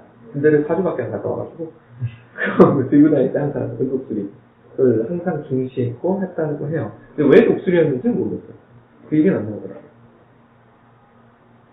우리 경찰 여기도 독수리. 그거 독수리 맞죠? 맞아요? 기준인가요? 무궁화 어디에? 푸른 독수리 여기 모자에. 모자예요? 경찰 그래요? 마스크도 독수리 아니에요? 제가 별로 안 친해서. 세계사에서 가장 큰 제국을 가진 5개 나라가 서양에서는 로마예요. 네. 로마를 능가한 나라가 있지 않을까. 테라이 처음 알았죠. 그래서 동양에서는 아, 이게 독수리 날개였구나. 원나라에, 그러니까 동양에서는 원나라일 거예요. 징기스칸. 독수리 맞는데? 순찰? 우리 원나라가 200년을 못 갔을 거예요. 100 몇십 년 갔나? 이거 말씀하시는 거예요? 그쵸, 그거밖에 못 갔죠. 훨씬 나겠네. 그쵸. 찾아보니까 로마의 건국 신화에 그 독수리가 나온대요. 아, 그래요? 그래요? 뭐라고 나와요? 그러니까 뭐 걔네가 그 도시 건설의 책임을 원래 늑대젖을 먹고 자란 형제가 있을 때 두 형제가 누가 도시 건설의 책임을 질 것이냐, 그러면 독수리가 날아와서 앉은 사람이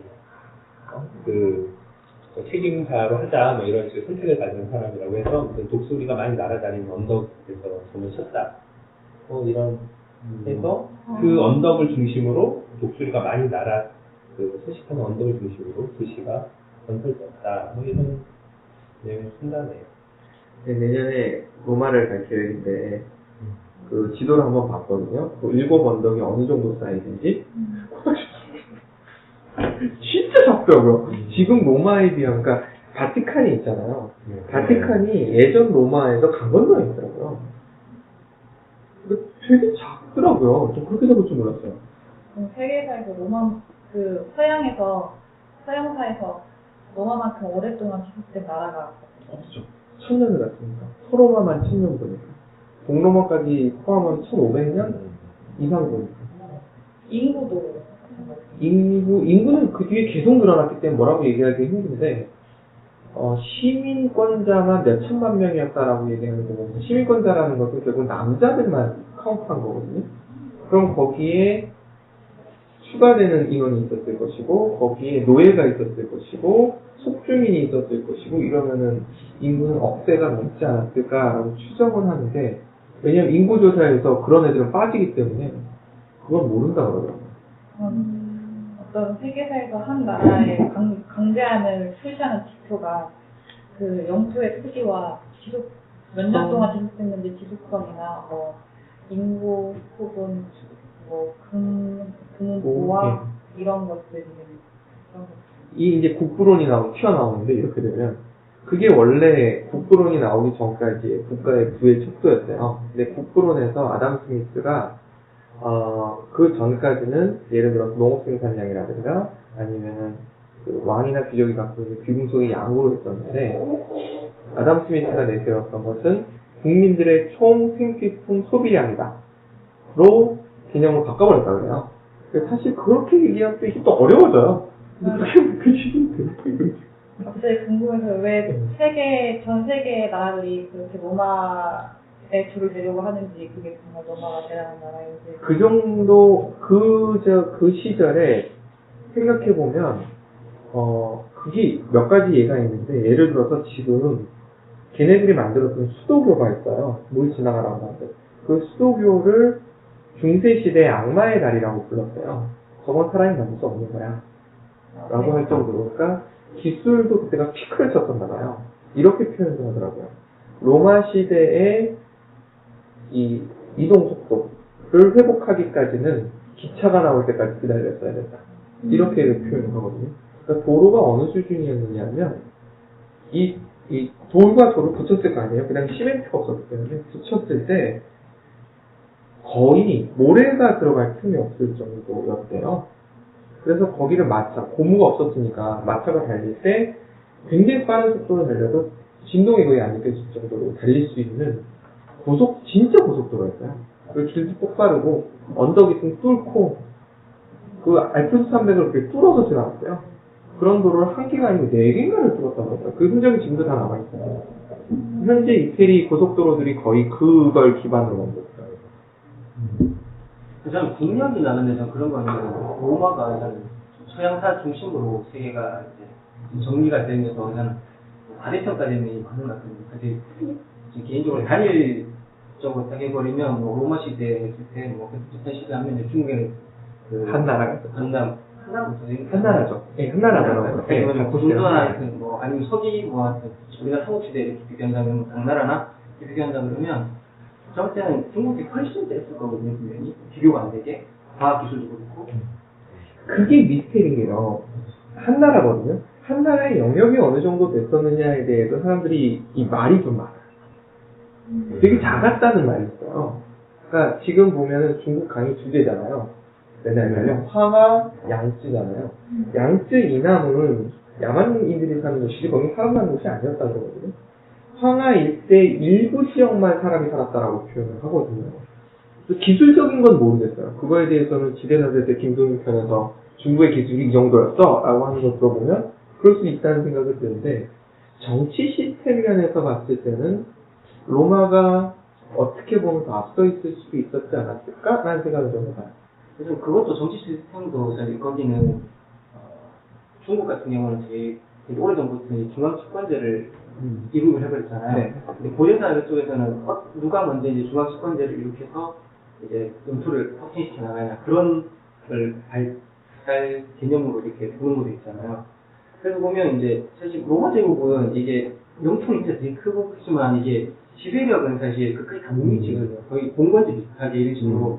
아니에요. 왜 자치권을 다 주는 거 아닌가요? 아니에요. 그렇지 않아요. 비슷하게? 그렇지 않아요. 그래요? 그게 좀 다르더라고요. 저도 그게 중세시대 유럽이 그런 모양이었고, 로마 시대에는 중앙 집권이었다고 보는 게 맞고요. 중앙 집권이 없었다는 건 아닌데, 중앙 집권이 굉장히 강했어요. 그러니까 속주의 총독을 계속 파견을 하고, 그게 돌아가거든요. 예를 들어 주나라 같은 경우를 보면, 주나라는 처음에 땅덩어리가 너무 커서 봉건 영주들을 형제들이나 아니면 친척들을 보냈는데 몇 대가 지나면서 관계가 없어지면서 이제 춘추 정복이 오고 진나라로 넘어가잖아요. 그래서 다시 강력한 중앙 집권이 되고 뭐 이런 얘기가 나오는데, 제가 느끼기에는 한나라도 그렇고 그 뒤의 나라들이 교통이 굉장히 안 좋았던 것 같아요. 그러다 보니까 중앙 집권을 강력하게 하기가 어려웠던 상황으로 보여지더라고요. 제 느낌이에요. 근데 로마 같은 경우는 이 도로를 닦으면서 그 부분을 극복해낸 것 같아요. 도로가 워낙 잘 닦여서 시저가 그 갈리아 전쟁을 할 때 수시로 알프스를 말 타고 넘어다녔잖아요. 근데 그게 며칠 안 걸렸잖아요. 그 정도로 도로 시스템이 워낙 잘 돼 있었다는 얘기를 하더라고요. 그건 뭐 지금 흔적이 남아있는 거여서. 그러니까 예를 들어 위생시설도 그렇거든요. 수도교를 만들어서 물을 도시로 끌어들여서 쓸 생각을 누가 했을까? 그것도 물이 계속 흐르게 만들면서. 그 얘기를 하더라고요. 당시에 로마의 100만 인구일 때 쓰던 물의 1인당 소비량과 현재 로마인들이 1인당 쓰는 물의 양을 비교해보면 그때가 더 많았어요. 그런 사회 인프라 면에서는 대단했던 것 같아요. 그러니까 그런데 투자하겠다고 생각한 게 특별했던 것 같아요. 제가 느끼기에는. 이제 그러니까 그런 것들이 언제부터 시작됐는지. 그러니까 로마 초기가 초기부터. 이게 그 1권부터 얘기가 나오거든요. 아우렐리우스라는 사람이 집정관이 되고 이 사람 때부터 도로의 중요성을 생각하면서 되게 작았을 때부터 도로를 닦기 시작했어요. 그리고 물을 끌어들여올 생각을 하고 그런 인프라에 대한 생각이 왜 생겼는지가 제일 궁금해요. 자신의 1권을 보면. 어디서부터 그런 생각을 하기 시작했을까? 근데 그 힘이 로마가 중앙 집권으로 그 큰 땅을 통치할 수 있게 한 힘이 아니었을까라는 생각이 들더라고요. 그것 때문에 사람들이 로마에 대한 연구들을 하나 봐요. 도대체 왜 이 사람들이 이런 연구를 했을까? 미스테리 아닌가?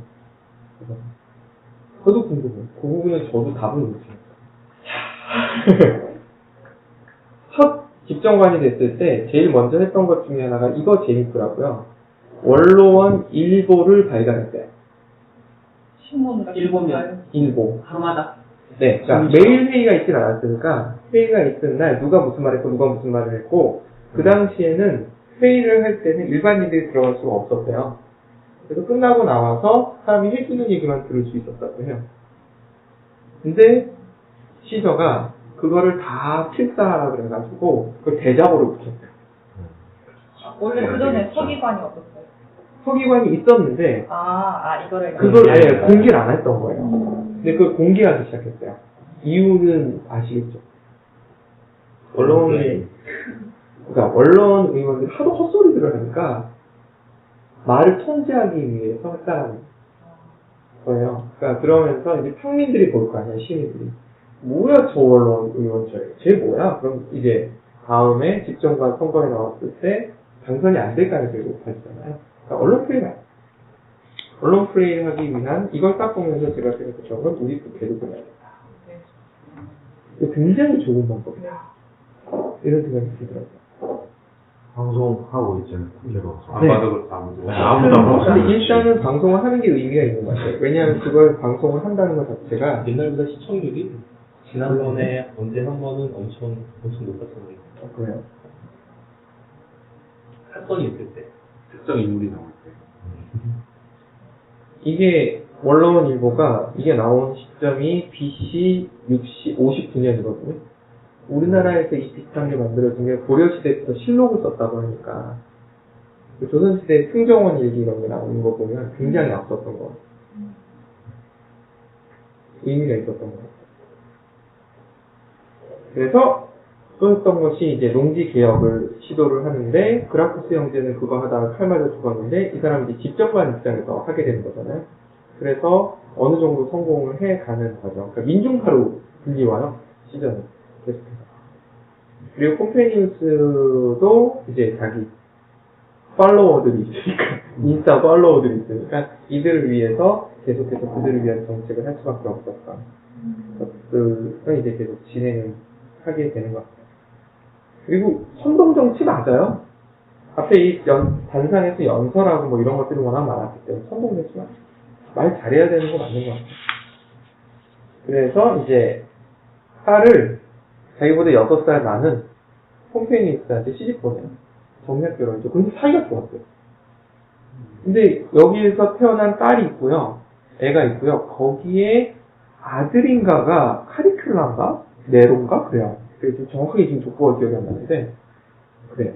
그러니까 콤페니우스하고 결혼해서 낳은 애한테도 뭔가 이렇게 가는 얘네들 좀 이상한 것 같아요. 나중에 콤페니우스하고 시저하고 싸우거든요.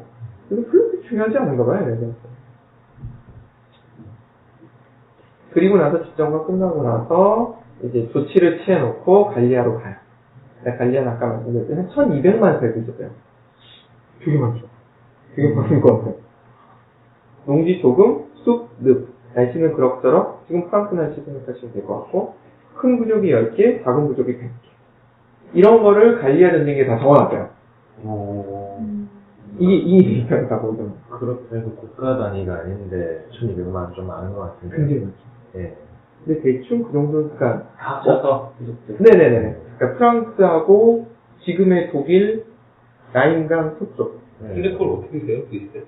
대충 됐다라는 거 했어. 그거 했겠습니까? 많이 안 되지. 이기고 나서 이렇게 쓴 거니까 약간 좀 공 하나 넣고 뻥튀기하고 공 하나 더 내가 이 정도 들었다. 이 사람이 원로원 일보 쓴 거랑 비슷하게 갈리아 전쟁기를 쓴 이유는 사람들한테 자기가 뭘 하고 있는지 계속 알리기 위해서였다 그래요. 그래서 계속 출간을 했대요. 참 대단한 사람인 것 같아요. 밤에는 난중일기에서 쓰신 거죠. 그 난중일기 계속 출간을 한 거죠. 로마 시내에서. 그랬다고 합니다. 우리 시저의 특징 중에 하나는 부활을 고를 수 있는 권한이 있거든요. 분단장이 되면. 근데 고르진 않고요. 오네들을 잘 썼대요. 심지어 인사청산도 그렇게 잘 받아줬대요. 키케로가 자기 조카 좀 이렇게 써줘 그러면 써주기도 하고 그랬다고 해요. 키워서 쓰는 스타일인가 봐요. 그리고 이 사람의 전쟁에 대한 생각이 재밌는 게 전쟁은 죽기 위해서 하는 것이 아니라 살기 위해서 하는 것이다. 죽기 위해서 하는 것으로 바뀌면 아무리 냉정하고 침착한 사람도 이성을 잃고 미치기 시작한다. 살기 위해 한다고 생각되면 조직의 건전성이 미치다. 이런 얘기를 글에 썼대요. 그리고 불량 확보에 그렇게 목숨을 걸었다. 불량 확보에 먹는 거. 그리고 얘네들 그 진지 구축하는 게 교본으로 나와 있대요. 딱 발로 걸음을 잡아서 정육면체에 딱 정육각형을 짓고 도로를 중앙도로를 만들고 거기에 어디에 그 사령관 숙소 만들고 그 옆에 장교 숙소 어떻게 배치하고 그리고 벌 받는 애들을 밖에 숙소 이렇게 배치하고 이게 쫙 매뉴얼이 돼 있어서 그거를 매일 씹는데요. 미친 것 같아요. 그게 걔네들의 굉장히 강력한 힘이었다 그래요. 그래서 기습에도 굉장히 강했다라고 얘기가 나와요. 자, 그래서 시저는 그런 식으로 해서 갈리아로 가고, 쭉 나가서 이제 전쟁들을 하나씩 치르기 시작해요. 처음에 갔었던 거는 이거였어요. 오스트리아 쪽에 있었던 부족 하나가 게르만 애들이 계속 괴롭히니까 노르망디 쪽으로 가고 싶었대요. 그래서 시저한테 부탁을 했어요. 우리 지나갈게. 그러니까 우리 조용히 지나갈 테니까 길만 열어줘. 근데 시저가 딱 판을 보니까 그쪽에도 갈리아 애들이 없는 게 아니에요. 가면 또 싸울 거 아니에요. 그래서 전쟁이 일어나서 내려올 거 아니에요. 그러지 마, 가 있어. 이미 이동하기 시작한 거예요. 30만이 이동하고 있었어요. 가족들 다. 그러면서 이제 시끄러워지기 시작했다는 거예요. 그거를 조종하기 위해서 올라간 거란 거예요. 근데 움직이기 시작했던 이유는 게르만 애들이 찝쩍거리니까. 이동하기 시작한 거예요. 내가 게르만 애들 잠재울 테니까 있어라. 그래서 가다가 얻어맞고 돌아온 거죠. 그게 첫 번째였다고 해요. 시간가. 거의 끝내가야 될 시간입니다. 좀 빨리 가도록 할게요. 이제 전쟁이 시작했는데. 전쟁이 시작했는데. 문제가 되게 문제예요, 이게. 정치는 나올 수가 없겠어. 6월에 기대해보죠. 네. 6월, 10월쯤에. 언제 전쟁을 그때 시작할 거예요. 네, 그때 시작할 것 같습니다. 57년에 2년차 전쟁을 시작을 하는데, 그 당시에 이제 적은 네르기족이라고 얘기를 해요. 처음에는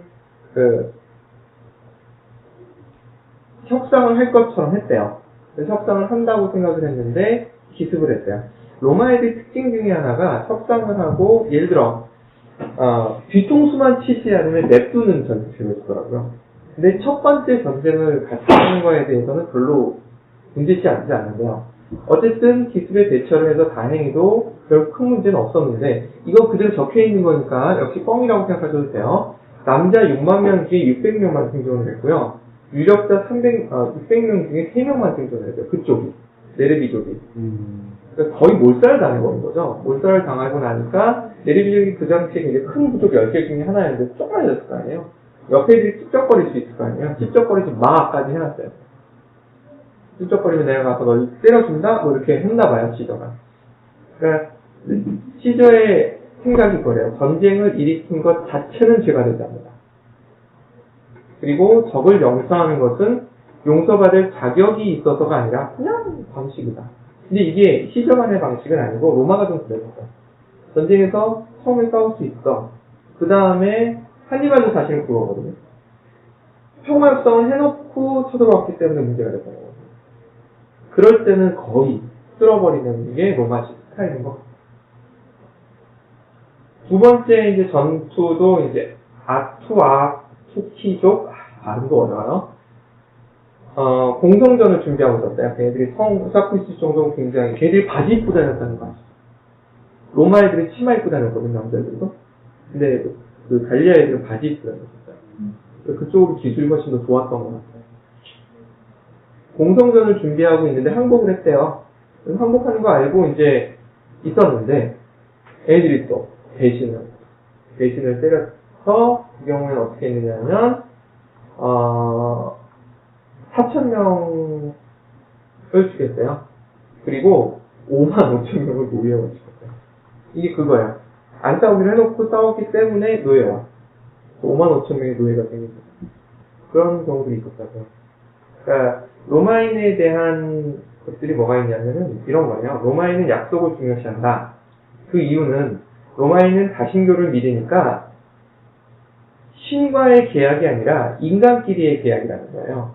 그러니까 인간끼리의 계약을 했는데 그걸 어긴다라는 것은 인간으로서의 뭐라 그러나 존재 가치가 없다고 보는 거예요. 난 인간이 아니야 라고 얘기한 걸로 생각한다라는 거예요. 그래서 죽이고 노예화시킬 수 있다라는 게 로마식 생각이었어요. 걔네들은 그랬다고 합니다.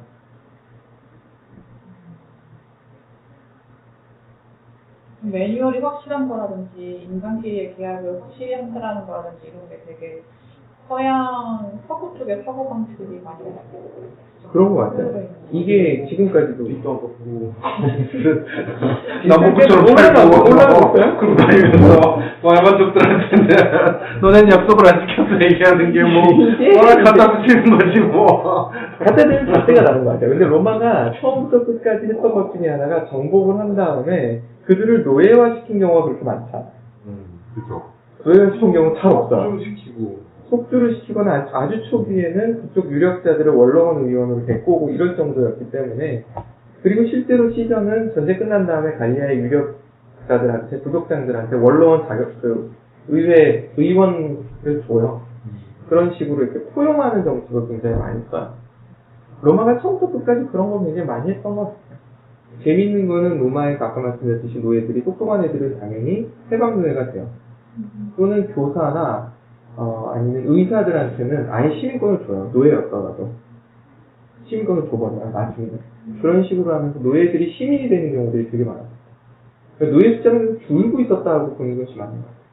로마가 기본적으로 그 생각을 했대요. 아까 말씀드렸듯이 시저가 갈리아를 정복했던 이유도 사실은 방어적인 목적이 컸거든요.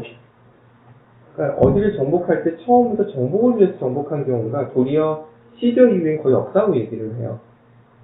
거의 없고 방어를 위한 선택들이었고, 그러다 보니까 세수를 많이 걷는 것을 굉장히 싫어했어요, 황제들이. 왜냐하면 세수를 많이 걷게 되면 반란의 소지가 되니까 그걸 최대한 적게 거두려고 노력했다라는 흔적들이 많이 보인대요. 10%였다고 그러더라고요, 무조건. 그거 되게 적은 거거든요, 생각해보면. 당시 생각해보면. 우리나라 일제시대에 몇 프로였는지 혹시 아세요? 깜짝 놀라서 80%까지 갔어요. 그러니까 그런 걸 생각해보면 굉장히 얇고 넓게 걷는데 집중했던 게 로마식 사고였다라고 얘기를 하고, 말씀하셨듯이, 근데 그건 또 있어요. 재밌는 건 시민들한테는 그 토지를 빌려서 할 때는 도지세 내야 되지만 세금을 안 내거든요. 속주민들은 세금을 내야 돼요. 노예들은 세금을 낼 필요가 없어요. 그런 상황이었던 걸 생각해보면 좀 독특했던 것 같아요. 매상세에서 부가가치세가 1% 있었단 거잖아요. 시민들이 내야 되는 유일한 세금이 유이한 세금이며, 하나가 매상세, 하나는 상속세. 상속세가 생각보다 컸나봐요. 근데 그것도 가족한테 물려줄 때는 없고 다른 사람한테 물려줄 때 내는 상속세가 컸다고 하는 거거든요. 우리가 생각하기에 좀 다른 세상이었던 것 같다라는 생각이 진짜 들어요. 감이 잘 안 잡힌 거예요. 그 어떤 맥락에서 이해해야 될지. 그러니까 저도 이해가 안 갔거든요. 읽으면서 저는 이게 뭐라고 생각을 해야 되나? 그러니까 약간 공동체의식이 강했나? 이렇게 봐야 되나? 싶기도 하고, 걔네들이 그게 있었어요. 파트로네스 크리엔터스라는 관계가 있었어요. 파트로네스라는 사람이 맞나? 순서가 맞나? 폼페니우스 같은 사람이 파트로네스면 크리엔터스라는 사람들이 이제 그 부하 장병들이었던 거예요. 그럼 이 사람들은 어떤 관계냐면 이 리더가 힘들면 이 사람들이 도와요. 뭐 투표를 주거나 아니면 뭐 정치적으로 문제가 생기거나 계속 도와요. 그리고 또 여기서 문제가 생기면 이 사람이 가서 도와줘요. 약간 가부장적인 그런 느낌도 있었다고 해요. 하나의 팀이거든, 팀. 예. 하나의 완벽한 조직이었나 봐요. 노가다에서 그 십장까지. 다 그걸 알고 있어요, 저는. 네. 그것도 괜찮은데. 비운 것 같아요. 네. 그래서 그 크리엔터스를 많이 거느리는 것이 굉장히 중요했다고 하는 것으로 보아서 그런 것도 하나의 상속 이렇게 하는 것도 의미가 있지 않았을까 싶기도 하고. 옛날에 그 중국에서도 유명한 그 힘 있는 사람들은 신임들을 집안에 많이 머무르게 해서 그래서 그 사람들의 능력을 이렇게 쓰도록 하잖아요. 쓸 수 있도록. 그런 느낌 비슷한 것 같아요. 그걸 굉장히 중시했고 그들한테 그래서 황제가 나중에 시저가 죽으면서부터 생긴 현상인데 시민들한테 자기 재산을 나눠준대요. 결국 상속하는 거죠. 그러니까 내 모든 시민은 나의 크리엔터스다 이런 식의 개념으로 발전한 게 아닌가라는 추정을 해봐요. 그러면 이제 그런 건 그 사람 그런 관계 자체를 어떤 관계와 네트워크 자체의 힘 자체를 사회적으로 인정하고 그것을 유지시키는 방법으로 재산을 나눠주는 그렇게 생각을 할 수도 있지 않을까. 죽으면 배가 끊기면 그러니까 나와 맺었던 관계가 다 끊어질 거잖아요. 근데 그걸 재산을 나눠주면 내 후대와도 그 관계가 유지될 수 있는 어떤 그런 그런 거예요. 그리고 기부문화 같은 것도 생각해 볼 수 있는 부분들이 상당히 있는 것 같아요. 그러니까 로마 황제들이 기부를 그렇게 많이 했더라고요.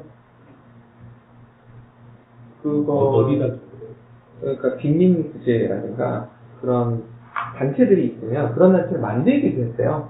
그러니까 시저는 칼 맞아 죽는 바람에 그걸 할 수 없었고 아우구스토 황제 같은 경우는 그런 걸 솔선수범해서 만들면 돈 있는 귀족들이 안 따라할 수 없잖아요. 따라하게 만든 형태로 해서 이 기부 문화를 조성했다라는 이 자료도 남아있다고 해요. 노블리스 오블리제에 대한 생각이 강했던 게 아닐까라는 생각을 해봐요. 그거는 확실히 느껴져요. 많이 느껴져요. 기득권도 똑같긴 한데 그래서 상대적으로 그런 생각을 되게 많이 한 것 같아요. 상대적으로. 시민들이 투표권이 있으니까. 그랬을 수도 있고. 사람은. 네. 여러 가지로, 그러니까 사실은 시민들한테 투표권을 줬다는 것 자체도 좀 특이한 거죠. 그러니까 사실은 동양 쪽으로 넘어오면 그런 개념이 없었잖아요. 그런 개념이 전혀 없었는데 그런 게 있었다는 것도 좀 신기는 하고 아테네 영향을 받기는 한 것 같은데 투표권을 준 이 레인지가 되게 넓어지는 걸 보면 다른 것 같기는 해요. 뭐라고 딱 얘기하기 참 어려운 것 같아요. 저는 그렇게 생각을 했는데, 유럽 도시국가에서는 그 영토가 처음에 도시에서 한정이 돼 있기 때문에 어떤 대규모 병력을 모을 수 있는 그런 환경이 되지 않는다라고 생각하는 거죠. 그래서 이제 중국처럼 세력 다운이 이루어지려면 대규모 생산량을 바탕으로 어떤 자본이 쌓이고 그래서 고용을 하든가 해가지고 군대를 크게 양성을 해서 어떤 세력 싸움을 해갖고 자원을 이렇게 딱 먹는 그런 시스템이었다면 그 도시국가들은 그 정도 큰 규모의 군대를 양성할 수 없기 때문에 그 어떤 그런 힘의 논리와 다른 힘의 싸움에서 뭔가 정권을 펼쳐가고 하는 방식 말고 다른 방식으로 발전하는 것이 좀 더 자연스럽지 않았나? 스파르타도 오히려 성공하지 못하려고 노력을 가장 중시하게 생각했던 그런 생각이 드네요. 그 말씀하신 게 이런 거잖아요. 도시국가 형태였다가 동양 같은 경우 영토국가라고 표현하더라고요. 근데 로마가 그리스식 도시국가를 깨고 영토국가로 간 서양에서의 최초라는 거예요. 그렇게 평가를 하더라고요. 그러면서 말씀하셨던 그런 부분들이 이제 연결될 수 있는 부분들이 나오는 것 같기는 해요. 그러면서 개념이 완전히 바뀌어버리는 것 같아요. 그러니까 그리스와 로마가 뭔가 연결되어 있는 듯 하지만 사실은 연결 안 돼. 그러니까 제 말은 정치 싸움, 그러니까 권력 투쟁의 단계예요. 군사력으로 처음에 그러니까 왜 투표권을 줬을까? 왜 투표권을 통해서 그런 선발하는 제도가 좀 많이 됐을까?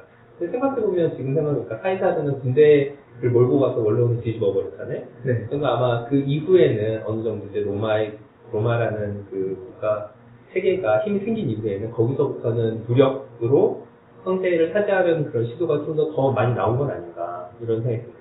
그러니까 그 전에는 투표로 인해서 뭐 원로원이라는 어떤 뭐 다른 어떤 세력 체계가 여러 개 있었지만 어쨌든 투표라는 형태로 있었던 건 그 전에는 그렇게 세력 싸움을 할 만큼 강대한 어떤 내부의 세력이 없었다는 거죠? 내부적인 그런 투쟁 시스템이 없었다면 그럴 수도 있을 것 같아요. 그리스 쪽도 봐도 도시국가일 때 어차피 인구가 얼마 안 되기 때문에 그들 간에 그 칼부림을 할 거는 예를 들어 싸우면 평민들은 참여할 이유가 없는 거거든요. 그냥 그들끼리 싸우고 끝나는 상황 뭐 이 정도였던 것 같아요.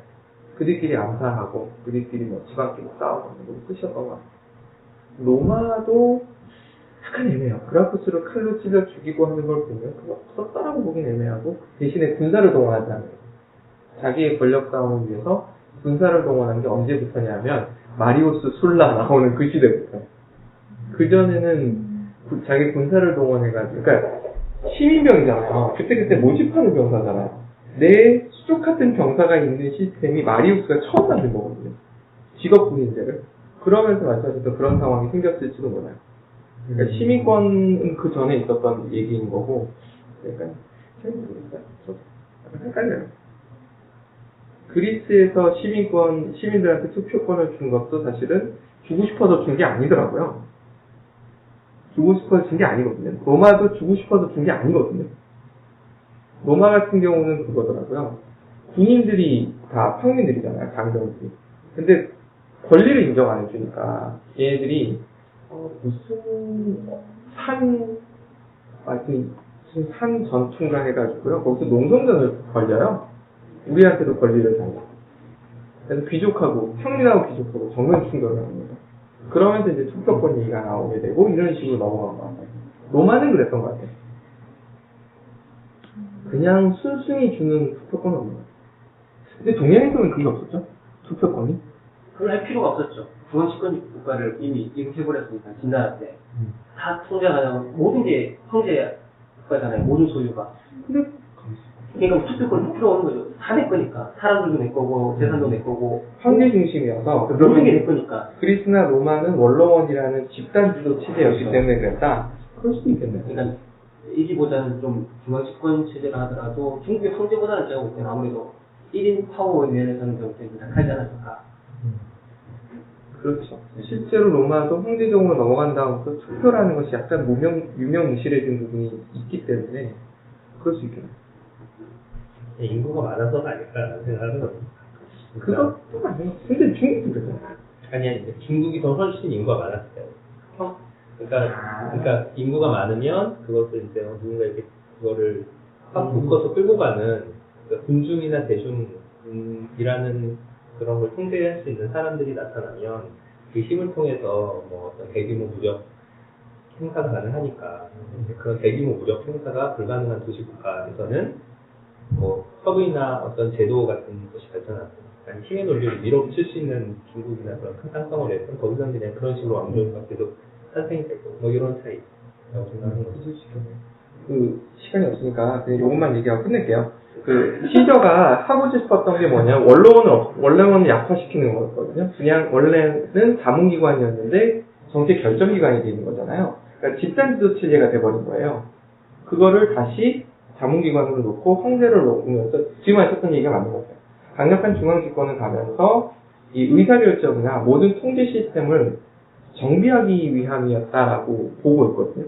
그리고 그것이 먹혀서 실제로 팍스 로마나가 이어지거든요. 300년 가까이가. 시저가 그건 제대로 본 게 아닌가라는 것이 기본적인 시원하다는 생각이고 저도 좀 어느 정도 보는데요.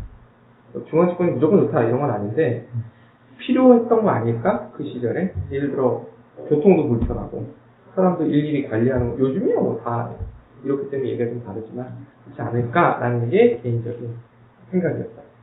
뒤에 뭐 관리하던 얘기는 기회되면 빠져나는 것 같고. 끝내신 거예요? 그래야죠. 시간이 반이에요. 어떡해요. 관리하던 얘기 갈 수가 없어. 몇장 하셨어요? 이게요, 틱으로 치면 3분의 1 정도밖에 안 갔어요, 4권에. 내용이 너무 많아요. 아직 그 로마로 다시 돌아오지도 않았는데. 보내놨어. 갈리아에서 싸우고 있는데. 아직 못 돌아왔어. 기본적인 거잖아요, 계속. 갈리아에 갔다 오고 돌아와서 이제 아직 예수님 태어나시지 않았어요. 예수님 태어나면 한참 남았어요. 이집트는 언제 가요? 클레오파트라한테. 아니, 클레오파트라 만나러 가야 되는데. 그건 내전이 끝나야 되거든요. 한참 뒤에요, 내전까지 끝나면. 거의 이거 1년 그, 연장기. 양이 많아요. 왜 시작이 끝났는지, 아니면 로마인데, 예전에 한번 말씀드렸는데, 어, 원에 나와요. 기억이 안 나. 다시 들어보세요. 간단하게 말씀드리면 그거였어요. 처음에 꽂혔던 이유가 어떤 조직이 청년을 간다는 것이 너무 신기했던 거예요. 그것도 작은 조직이 아니고. 베네치아도 청년을 갔거든요. 근데 걔는 작은 도시국가였단 말이야. 근데 이런 대제국이라고 할 수 있는, 그리고 교통도 그렇게 통신도 발달하지 않은 그 상황에서 어떻게 이 청년을 가고 팍스 로마나라는 것이 만들어질 수 있었을까가 너무 궁금했어요. 그래서 저는 얘네들이 갖고 있는 독특한 문화 같은 게 있지 않았을까? 그게 유발 하라리 접근인 것 같은데, 그게 있었을 거라는 막연한 생각으로 접근을 시작했고, 그러다가 시저편을 이렇게 2권이나 써야 되는 거야? 단지 13년을 묘사하기 위해서? 라는 생각을 하면서 읽다 보니까, 라는 생각이 들었어요. 어디서부터 내가 잘못 끼어들었나? 왜 이 앞이 길어졌지라는 생각을 하고. 아니, 저도 이거 나갈 수 없을 거라는 확신을 하고 시작했어요. 갈리아 전쟁이 끝내면 다행이다라고 생각하고. 뭐, 한 가지씩 하시고 정리하죠. 사실 이게 문명 게임을 되게 좋아하는데 문명 6에 한국 문명으로 신라의 성경령이 나와요. 사실 전 좀 의아해했어요. 그 전 작품에는 이제 세종대왕이 나왔었고 조선이 나왔었거든요. 근데 이제 외국인들 입장에서 봤을 때는 1000년이 유지된 역사가 있는 나라가 되게 신기하게 생각이 들 수도 있을 거라는 생각이 들긴 하네요. 통일신라까지. 네, 통일신라까지. 앞에 500, 뒤에 500. 네, 반반. 패스. 저는 저번에 1탄에서 계속 우리한테 질문을 하셨잖아요. 왜 이렇게 왜 로마는 이렇게 비슷하게 중국이랑 비교해가면서 로마는 이렇게 오래도록 그렇게 로마라고 불리고 있는데 중국이 그렇지 않은 건데, 오늘 재밌었던 건 지금 여러 나라들이 그 뿌리를 공간을 로마에서 찾고 있다고 아까 얘기했었잖아요. 우리랑 비교해보면 우리 그런가? 우리는 일본, 우리나라는 중국에서부터 어떻게든 좀 분리되고 독자적인 문화를 갖고 있다라고 얘기하고 싶어 하는 것 같아요. 그래서 이렇게 좀 그런 편이죠. 네. 저도 공감합니다. 네. 그걸 궁금해하는 거 아닌데도 그런 얘기를 들으니까 뭐가 다르지? 오늘은 대답을 해주고 좀 답을 찾아오셨을 건가? 이렇게 생각하면서 왔는데 궁금함이 답은 없어요.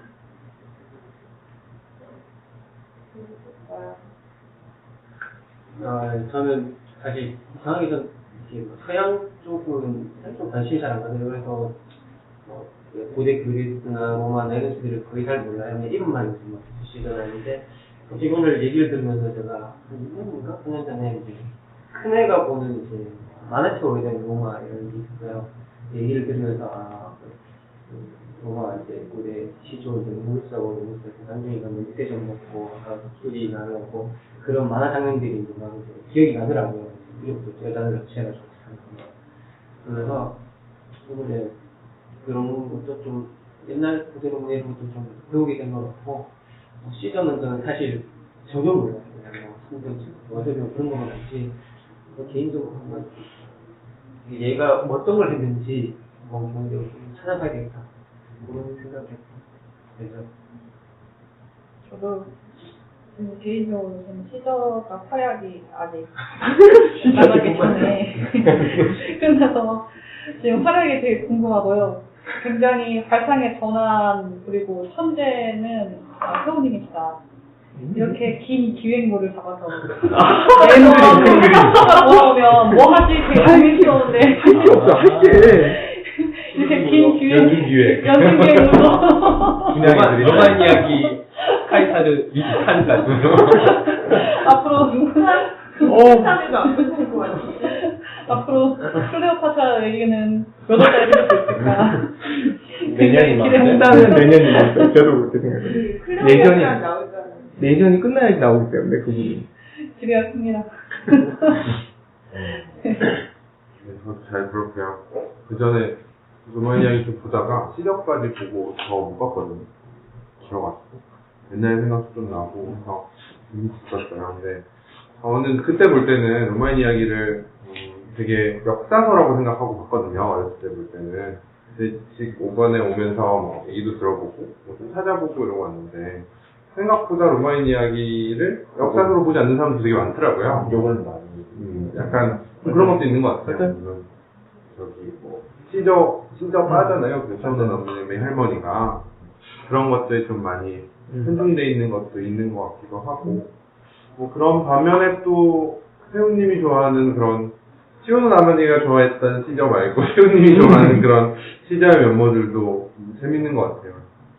재밌게 들었어요. 또 좀 그런 생각도 드네요. 좀 이렇게 정사를 좀 더 봤으면 좀 더 균형 있는 시각으로 볼 수 있겠다라는 생각이 듭니다. 우선은 이제 요즘에 이런 얘기 들어보면 왜 그때 그 인물이 나타났을까라는 그런 그 환경이나 경제적 배경 혹은 막 이런 것에 대한 뭐 이게 그 것들이 막 떠올라서 어떤 문화라는 것이 한 인물에서 한 인물이 변화시킨다고 해서 가능할 것인가 혹은 한 인물이 끼칠 수 있는 영향의 규모와 혹은 그 인물이 나타날 수밖에 없었던 그런 사회적 환경의 어떤 그 중요성과 이제 어느 것이 더 클까 뭐 이런 생각을 이제 같이 막 질문을 머릿속으로 하면서 이렇게 듣게 됐던 거죠. 재밌게 들었어요.